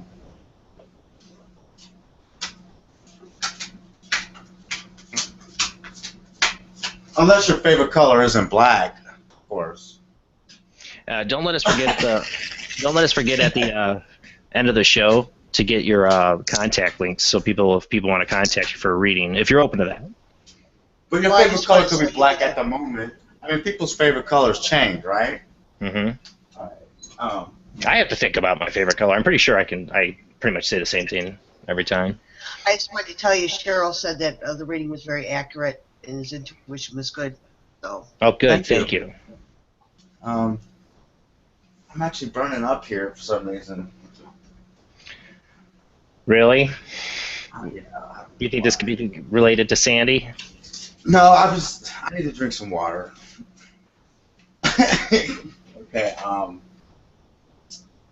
This is very interesting, actually, because I pulled some chakra cards, and his favorite color was black. I pulled a red one, a green one, a pink one, and a yellow one. I just thought I'd say that. What does that mean, though? Oh, black absorbs all those colors. No, black is no color. Right. Well, yeah, it absorbs. When you see something that is black, it absorbs all the colors, but reflects none. I know. I'm not going to get into physics right now. But, maybe that's part of the reading right there, though. Maybe that's the key. When you see something, what you see reflected is probably the opposite of what's inside. But I pulled a King of Pentacles. That reminds me of a joke that came up. I wanted to post on Facebook, but I haven't had the balls to post it. I thought too many people would get offended. Well, it's Paranormal Soup. We mastered it. I've been building up the post it, but here we go. King of Pentacles. I'll save it for after this reading. Crowned and enthroned with all of the earth's riches, the King of Pentacles is a stabilizing force able to bring business and real estate deals to fruition. Steadfastness, the ability to create wealth, someone who personifies these forces. Real estate transactions. That make any sense to you, Sandy? I also pulled a... Well, you can respond if you want. Now tell me what you pulled next. Yeah, go for it. The woman juggles two pentacles, completely focused upon her act. She does not drop the pentacles. The ability to juggle several situations at once. I'm going to keep going. There's more here that goes with it. I also pulled the Nine of Swords. Because, some of the readings are just... Some cards have more than... There's a lot of cards, but some have more than others. It's all kind of coming together here on this one, like a story. Okay, nightmares torment the woman, leaving her no rest. These dreams are bringing up nagging worries that need to be examined and understood. Actually, if you have any dreams, have you had any dreams that you need interpreted? Well, I usually interpret my own dreams. Oh, well, if you can interpret your own dreams, that's great. I was just offering. Well, no, I appreciate it. I also pulled the Nine of Staves. Protected by a wall of staves, the woman's rest for a moment to regroup her thoughts. There is still much to do before success is secured. Yeah, I just pulled that card earlier, actually. But what I see here in the chakra part of the reading, I see a lot of balance. But the one thing that is missing is blue, which is the throat chakra. And maybe some type, that means it's either listening or expressing. And there's two ends of the pole to that. And this is the conundrum. The best listeners, I'm about to mess up the whole saying. No, it's all right. But when you're expressing yourself, the best speakers are the good listeners. That's what I was going to say. The best speakers are the good listeners, and the best listeners are the best speakers. But it's up to you to decide whether it's time for you to listen or for you to express yourself. That's what that's what the blue is about. And that's what seems to be missing in your reading. That makes sense, Sandy, to you? Yeah. Yeah. Well, I thought some. I don't know if you're a real estate. I don't know if you sell real estate or hasn't, but that was in there. I don't know. no, but my partner in crime happens to sell it, so. So somebody close to her sells real estate. Yeah. Oh, well, maybe he needs to do a deal before interest rates move or something. Well, yeah, no kidding. Interest rates are going to mess up his move, and maybe he needs to make a move. I don't know. That's just my thought that just came out of nowhere. So, well, I got another one from the chat room if you want to do this. I got the birthday and that for you. Sandy, did you have any other questions at all, or did that hit on any points for you? No, he was quite active. Thank you. Well, thank you, Sandy. And how things been going with you? Been getting any better, I hope? Oh, I got pictures for you, Jason. Oh, I bet. I have a new one. He's the third one. He's rather large. Another shadow person showing up in a picture? Yeah, and he's very big. Yeah. For people that don't know, we've had Sandy on before, and she was a guest on the show, and she has had major activity in her home. And pictures, the ghost or whatever it is, spirit or entity, likes to take selfies with her cell phone. Yeah. You can check that out. It's episode 9 of Paranormal Soup. And we also had some weird stuff happen on that show. So, thank you so much, Sandy, for calling in. Yeah, thank you, Jason. Thank you. Have a happy Valentine's Day. Thank you too, Sandy. I liked your reading. Thank you so much. Mm-hmm. Good night, hon. Good night. What you said right when you started, though, when you're like, I'm feeling kind of hot, I kind of worried for a moment because Sandy's had some dark stuff happening to her home. So I'm like, oh, I hope it's not like anything happening or all, related to that. And you're like, cause well, every synchronicity isn't a cause and effect. You never know, though. Could be. All right, so I got the next one here. This is from Ricky for his wife, Christy. Its birthday is 2/11. Go ahead. Go ahead. No, go ahead. What is it? It's 2/11/1970. Favorite color blue. Didn't I just do it 1970? Yeah.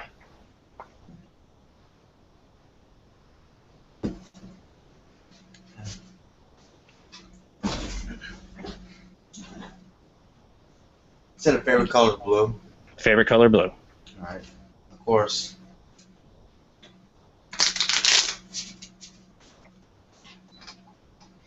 And like I told my audience, usually February 11th was it? I'm sorry, February 11th. Not a problem. February 11th, 1970. I was just going to say is that, my usual show is guests and interviewing that, but I want to do these kind of give back to my audience night to give them opportunities to get readings from, tarot readers. And at some point, I want to have a medium on here to read. I'd like to get Katrina Cooper on here to do that, which we are going to have her on come April. And maybe we can get some people to call in and get Katrina to do a reading for them. She's, be amazing. Now, that wouldn't be tarot. That'd be her way of reading. But I'd like to have these nights to give back to the audience, to give them a chance to, communicate on the show. It's also one of my things I like to do is open lines night, too. People can call in and talk about anything paranormal. If there's a subject they want to bring up, I'd like to do these shows at least every few months.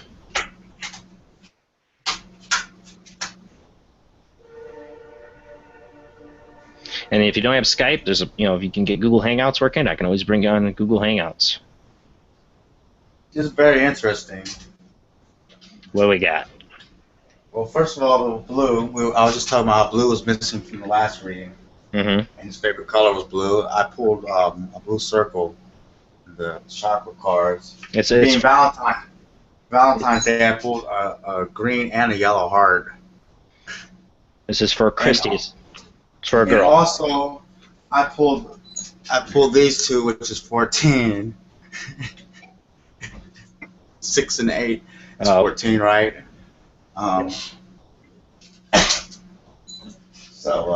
Yeah. This is for Christy. And we got the so it's 6 of staves. I see that's an interesting Valentine's Day reading here. Start with the 6 of staves. Crowned with the laurels of victory, the woman rides a pure white horse. The 6 staves surrounding her are raised in tribute to her success and courage. Victory. I don't know if that makes sense to Ricky. He can comment on that, but that's for Christy. She was watching right now. I know she'd probably like to ride a white stallion. I don't know. That sounds like her style.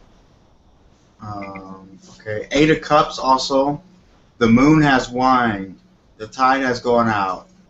Searching for more substantial fare, the woman leaves behind 8 empty cups she has drunken of. Time to move on, need for more substance in life. Whether that be more satisfying relationships, a more authentic way of life. Leave taking. There's one more here that I think is really important. That's the Queen of Swords. Okay, yeah, just also a Valentine Day. Because a heart sword, because the sword goes through your heart, so the sword is a heart. Brilliant and strong, the Queen of Swords rules over all aspects of intellectual understanding. This is the woman to consult when confused because her willingness to tell it like it is, even to the point of sometimes being a little harsh. So that's usually advice from a woman you look up to.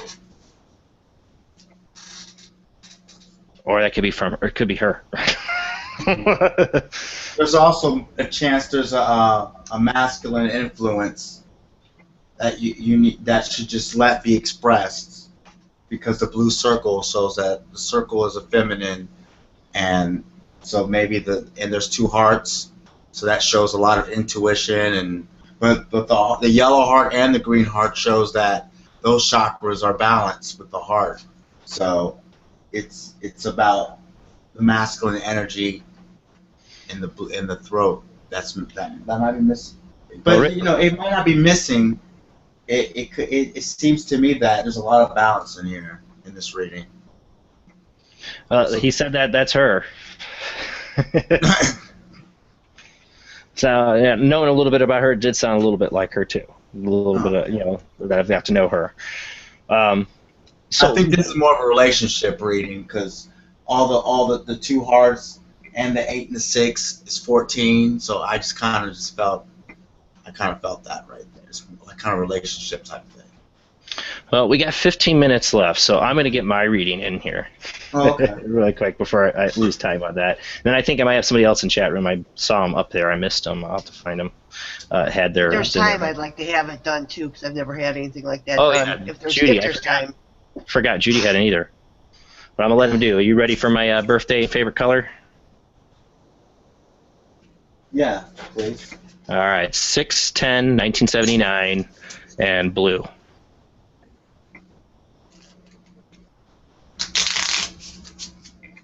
And Chrissy said thank you for the reading.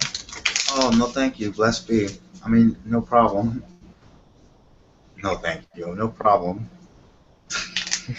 No thank you. I don't want it. No problem. Blessed be. There's a lot of good feelings in that one. You said June 10th? June 10th, 1979, blue.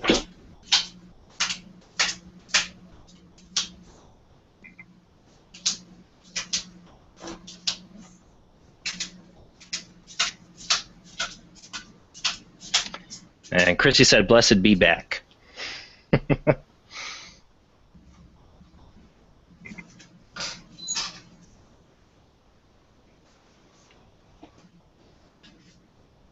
$1979? Yep.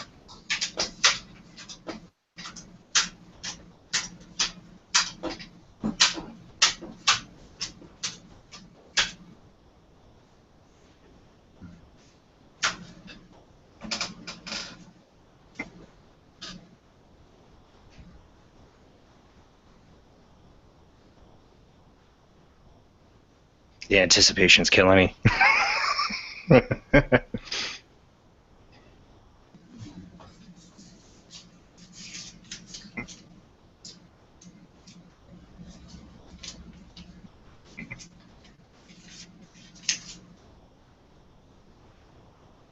Okay. First one that stood out to me the most was the Eight of Pentacles. Drawing upon her talent, the woman paints a gold pinnacle upon her canvas. She is encircled by an arc of 7 pentacles. The appearance of this card in a reading for an artist or craft person is an affirmation of skill and talent, fair payment for hard work, meeting deadlines, developing talents. I think that's pretty obvious. Yeah, I say that one's pretty dead on. The King of Pentacles also came. Crowned and enthroned with all the earth's riches, the King of Pentacles is a stabilizing force able to bring business and real estate deals to fruition. Didn't I just pull that? Sometimes, yeah, I think sometimes that happens in readings a lot. That's why I pull some. I mean, it's a synchronicity. So I mean, it's just a connection between you and that person in a way too. You know what I'm saying? No, not a problem. It may not be your reading. It shows it's a connection to that person and their reading in a way. So you can look at it however you want. You know what I'm saying? I also, I think the Five of Pentacles came too. And,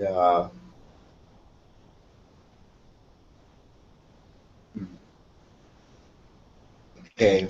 Like a doctor's prognosis. You're waiting for him to talk to you. This one is about perceiving your reality. Like two people can experience the same thing, and I talked about this earlier, how one person experienced it one way and another person experienced it another, and it's how you perceive it that makes the reality. The chakra cards are interesting. I pulled the upside down red star and a purple triangle. And a red star is interesting because when I see a star, to me that represents completion in that chakra. You know what I mean? Like a star. Yeah. If you have all 7 stars, that's like, you know. What chakra is that? You know, the red star is the root chakra, the lowest one. So it's really, I don't really pull too many red stars because, you know what I mean. Usually when you're above the root chakra, you're working on the others. But I pull the purple triangle too. So that's the crown chakra, and it's pointing up. So I kind of see this as, you know, you move through each chakra, but when you get to the top, you have to repeat it over again. Like it's like a scale of music. You know, you go do, re, mi, fa, sol, la, ti, and then what's next? You back again.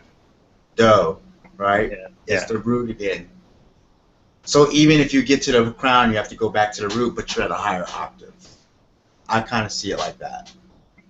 Okay. It's about, and the root chakra represents it's security and courage or fear, the opposite pole. You know what I mean? I tell people I live a life of fear and loathing sometimes, but. Well, a lot of people in this world are stuck in the root chakra. It's sad. I was stuck in the root chakra. I was stuck in the root, and I was stuck right there in the root and the sacral chakra for years. I found after my awakening, I found this out. Yeah. And it's the funny thing is most of the world is stuck in the root chakra, which means they're at fight or flight.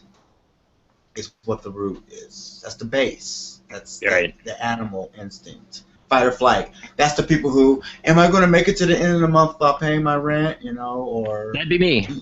Or they get scared of things, or well, you know, if you think you're going to have just enough money to make it to the end of the month, then guess what?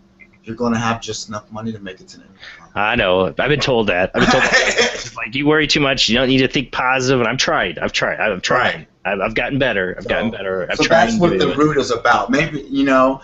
And so you don't try to squash out the fear of that. You add courage. That. Well, I try to be as courageous as I can. Right. So go ahead and spend your money, man. Oh no. You got plenty of money. Who cares about rent? Spend your money. More's coming. Spend it. Who gives a shit? Spend your money. More's coming. Like when you know, for people I understand for the tarot readings is when the pentacles have a lot to do with money, right? You know, equal pentacles, like money and that. I'm like, that's when I was trying to figure out. I was trying to match these. I was like, I got to get this right, because if I come out here and say, oh, this is this and this is this, and I'm wrong, people are gonna look at me like I'm stupid. So I took my time. Like, I got to get this right, and I waited until it came to me. I was like, you know what? They just rhyme. I was like, clubs has to be cups. And I was like, staves has to be spades. And then I was stuck, like, hold on, so which one is pentacles and which one is swords? You know what I mean? I was like, well, I was like, pentacle, a diamond. I was like, it kind of seems like pinnacle to me. Yeah. And then I was like, in the heart, and then the heart I came up with last was the one I confirmed. I was like, the sword opens the heart. So the swords, the hearts. Well, I'd be one of those people willing to hear, like, yeah, it means you're going to have a lot of money in the future. It's like, come on, tell me that. Well, I'm not saying gamble your rent money away, but... No, I got a wife to stop me from that. I got my wife to stop me from that, so who's listening right now. So, Judy, you want to go ahead and give it a try? Definitely hit it on, though, especially the first card you pulled. You definitely see the first one was... that was kind of funny. Yeah, that one, I think anybody listening knows that could definitely relate to me. Okay, birth date is November 30th, 59. Emerald green. Emerald? Come on. Wizard of Oz fan? When is it again? Yeah. Oh, that's a good color. I'm just busting your balls. What is it? Birth date again? What's the birthday? November 30th, 59. Because, you know, I said I basically got awakened on the emerald tablet, so emerald is a special color to me. Okay, Judy, now you said you've never had your tarot read, right? No. So we're popping your tarot cherry tonight. I'm burning it. Something told me to burn an incense for this one. Oh, you're like, hello. We're about to read your tarot, Judy. What was the emerald? It was the emerald green. Yep. And 11:30. About the emerald tablets. Right. I think there's a lot of topics you could get into on this show. Yeah, man. Just have me anytime, man. I actually have I have a couple of groups on Facebook, and I got a couple of playlists on YouTube where basically a playlist I put together where I learned all the stuff I learned. Not everyone learns the same way from the same thing, but you know, when I was doing tarot, I would go to this New Age shop, and they had a tarot reader there, and somebody mentioned, oh yeah, he started reading tarot. She's like, come, give me a reading. I'm like, oh no. And she's like, no, give me a reading. And she gave me $20. I'm like, I don't want your money. She's like, nope, I want to give you money for my reading. Like, oh God. And I did a reading, and she thought I was dead on. Like, she's like, I nailed stuff like about her husband dying. Her previous marriage, she had a husband who died of a heart attack, and I said that. And I picked up a lot of stuff from her past. She's like, you're really good at picking up people's past, stuff. And I've had that from other people. But man, I was weird about taking it. That's the only time I've ever taken money for a tarot reading.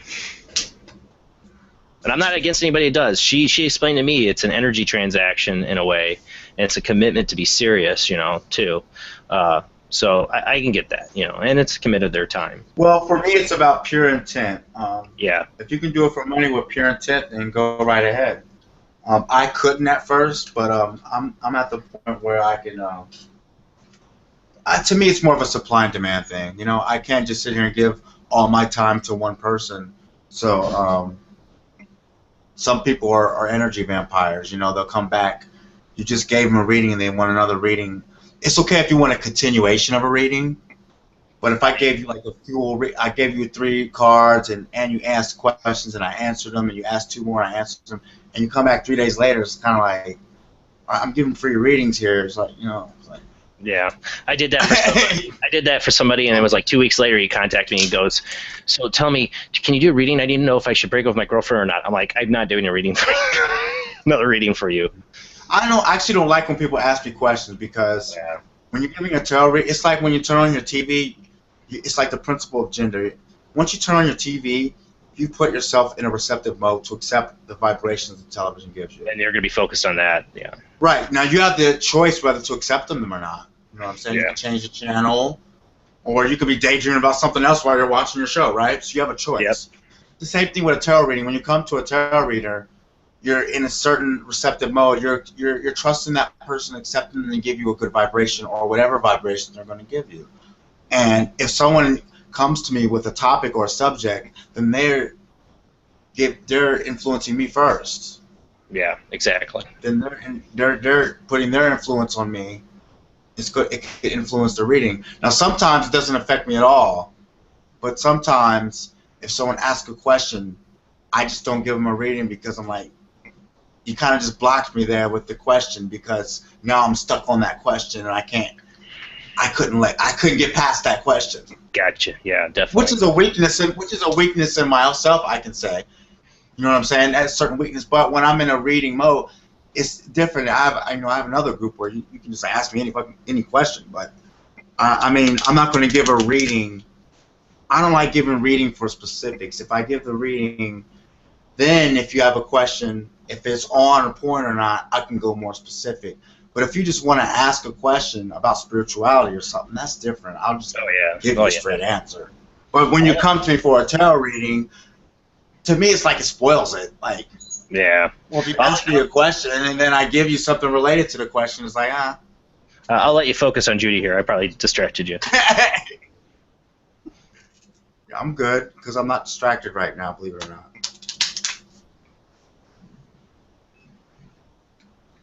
I know at the times I've done a reading, if I thought somebody had a question, I said, if you have a question, think about it, but don't tell me it, and we'll see if it comes up in the reading. And I've had it. Like, I've nailed the question they had. Also, anything that I say while I'm pulling these cards can be considered a reading, so. True.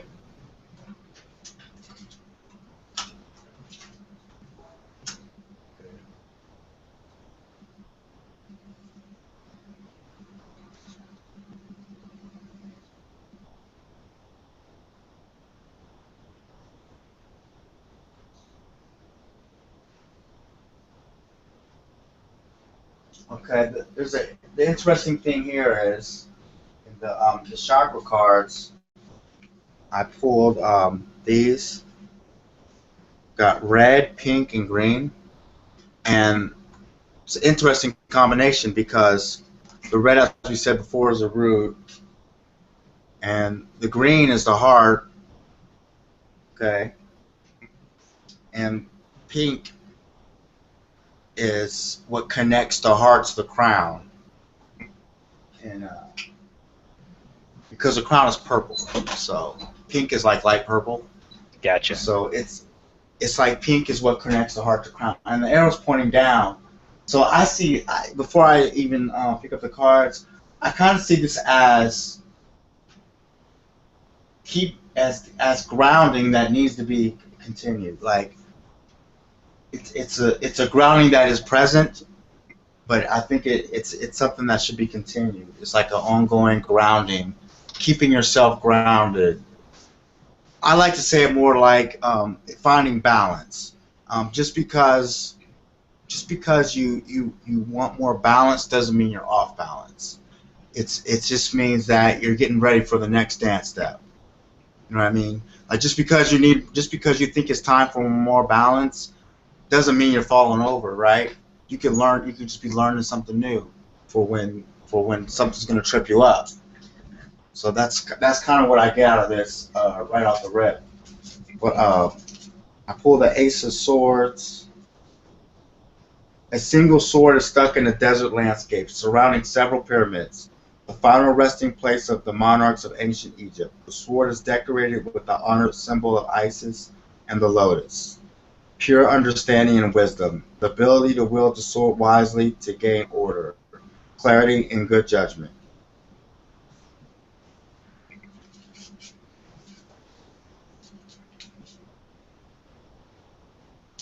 Okay, I also pulled the Nine of Cups, and it says, final satisfaction. A rainbow leads the woman to a banquet table set with 9 cups, worth waiting for.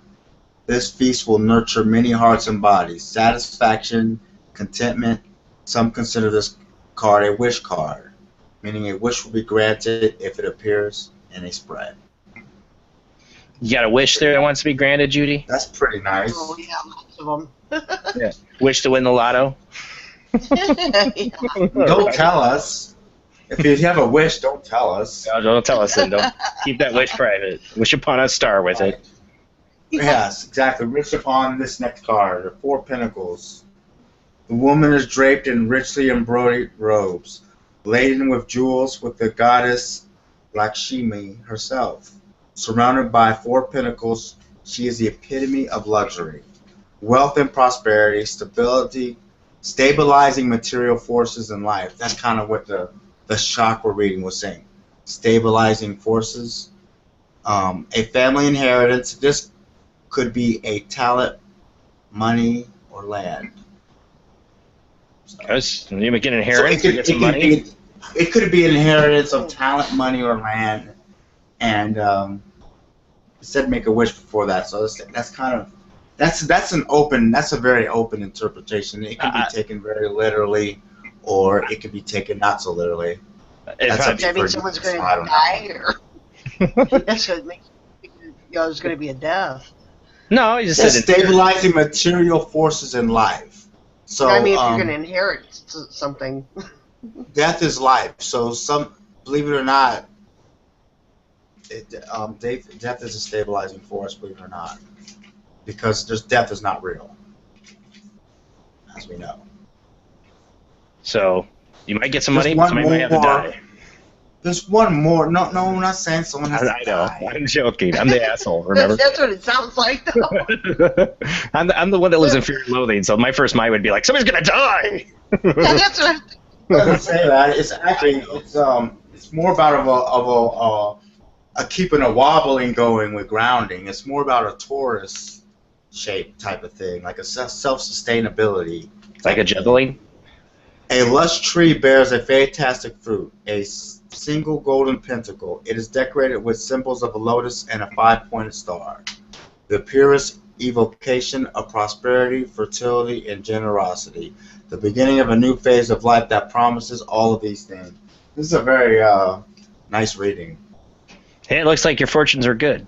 Except for, We're definitely going to have to end on that one. We're definitely going to have to stop on that one. That's for sure. Kind of weird. Who was that for again? Who was that for? That's for Judy here. It's for me. Oh, you? I thought I already gave you one. Oh, that was for your friend? That's for her friend. Yeah. Oh, okay. Who said you definitely nailed hers. So how'd you feel about that, Judy? Your tarot cherry's been popped, so. It didn't hurt as bad as I thought it would. No, it sounded like he was giving you a good reading. Sounds like he says, good things are coming. That's what the gist. Yeah, I just the only thing that kind of got me was the inheritance thing. I don't want someone to die in order to get it. Well, it said you could be inheriting a talent. It didn't say it had to be wealth. You could be inheriting a talent from someone. That'd be cool. Or do you want to interpret that? Well, I did make Judy producer of the show, so she's talented at that. Well, thank you so much for coming on the show. Thank you. No problem. And putting yourself out there to do this. Sorry. No. And thank you for everybody that called in. If I missed somebody in the chat room with you gave your birth date and your color, I know somebody did, and I couldn't scroll up to get it. Sorry, we missed it and we ran out of time. And like I said, I'm going to do more shows like this. Like I said, I like to have my guest format and keep it solid and keep the audio going for my podcast version of this. But this is one of those shows where I like to have an open forum, open mic. I also want to have shows like this where it's open for anybody to come into the Hangout or come on Skype and talk about whatever thing interests you in the paranormal, or to tell their story. There's a couple of groups. There's a couple of groups on Facebook where we give free readings too. If anyone we missed, I'll post a link in there on the event page. Yeah, go for it. Definitely put it on the event page. Feel free to post it, and if you're not on there, I'll make sure you get on the Midwest Paranormal Soup page, and make sure you're in that group. You can post it there. There's over a couple hundred people in that group, so they can get your link and get their tarot reading. Or advice, because I see your posts. You have a lot of stuff and a lot of metaphysical ideas and stuff. Well, see, that's the thing. Tarot readers, they're spiritual guides. You know what I mean? It's not like that movie you see in Hollywood. It's tarot readers are supposed to be spiritual guides, so that's kind of how I see it. We're not supposed to predict your future or tell you this is happening. It's more about every soul has a path, and it's a forest, and the tarot reader just tells you where the landmarks are. Yeah, that's a great way to put it. That's the way I always thought it. Well, thank you again for coming on. Next week, hopefully, should be Manny Carter, and that is actually, now we're going to talk a lot about that's going to be an interview about his experiences as a medium. But at the end, towards the end of the show, I will have the lines open for anybody that calls in. I know Manny told me before that he'd be interested in having people call in, and maybe he can do a little bit of reading for people over the phone or over Skype. Actually, we'll see. But we will be getting Manny on here for that. Thank you guys for joining the show. Next week, again, it'll be 10 p.m. to midnight. After that, we got a lot of other shows coming up. I haven't updated the website. I will soon with all the banners. I got to get some people's banners together. But we got a lot of shows. I'm actually booked all the way to May. So I got a lot of people coming on, and I can't wait. We might have, like I said, any open spots. If I have a cancellation or something, too, that'll probably be another good spot to have an open lines night. I really want to get the audience involved. Thank you guys so much for those who called in tonight. I will see you next week on Paranormal Soup. Have a great night and happy Bye, everybody. Bye. All my thoughts am I still awake? When you get the time, leave your soul behind. All the signs align, am I still your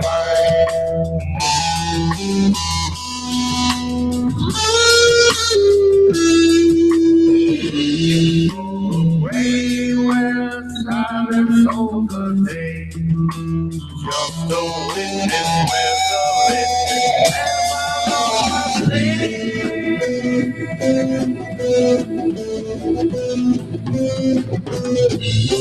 I am just one request.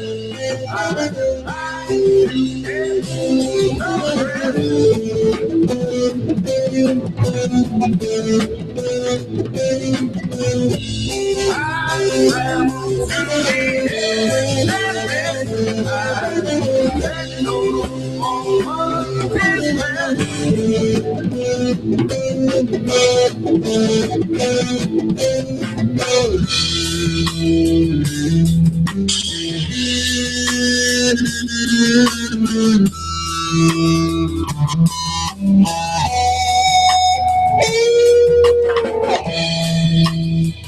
when times are still, my passion longer will.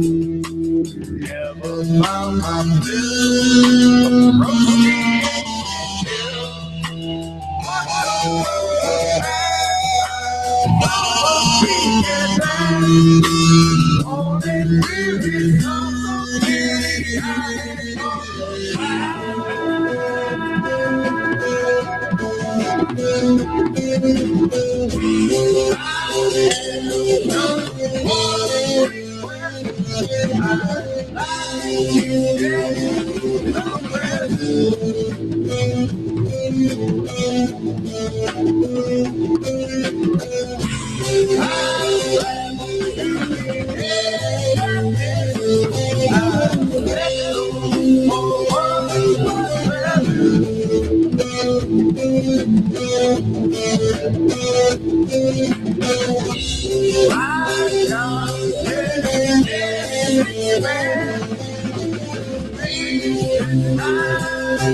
So what you guys think? Tarot reading night? Gonna do it again one night? Gonna maybe him back on there? Adele. That's horrible butchering people's names.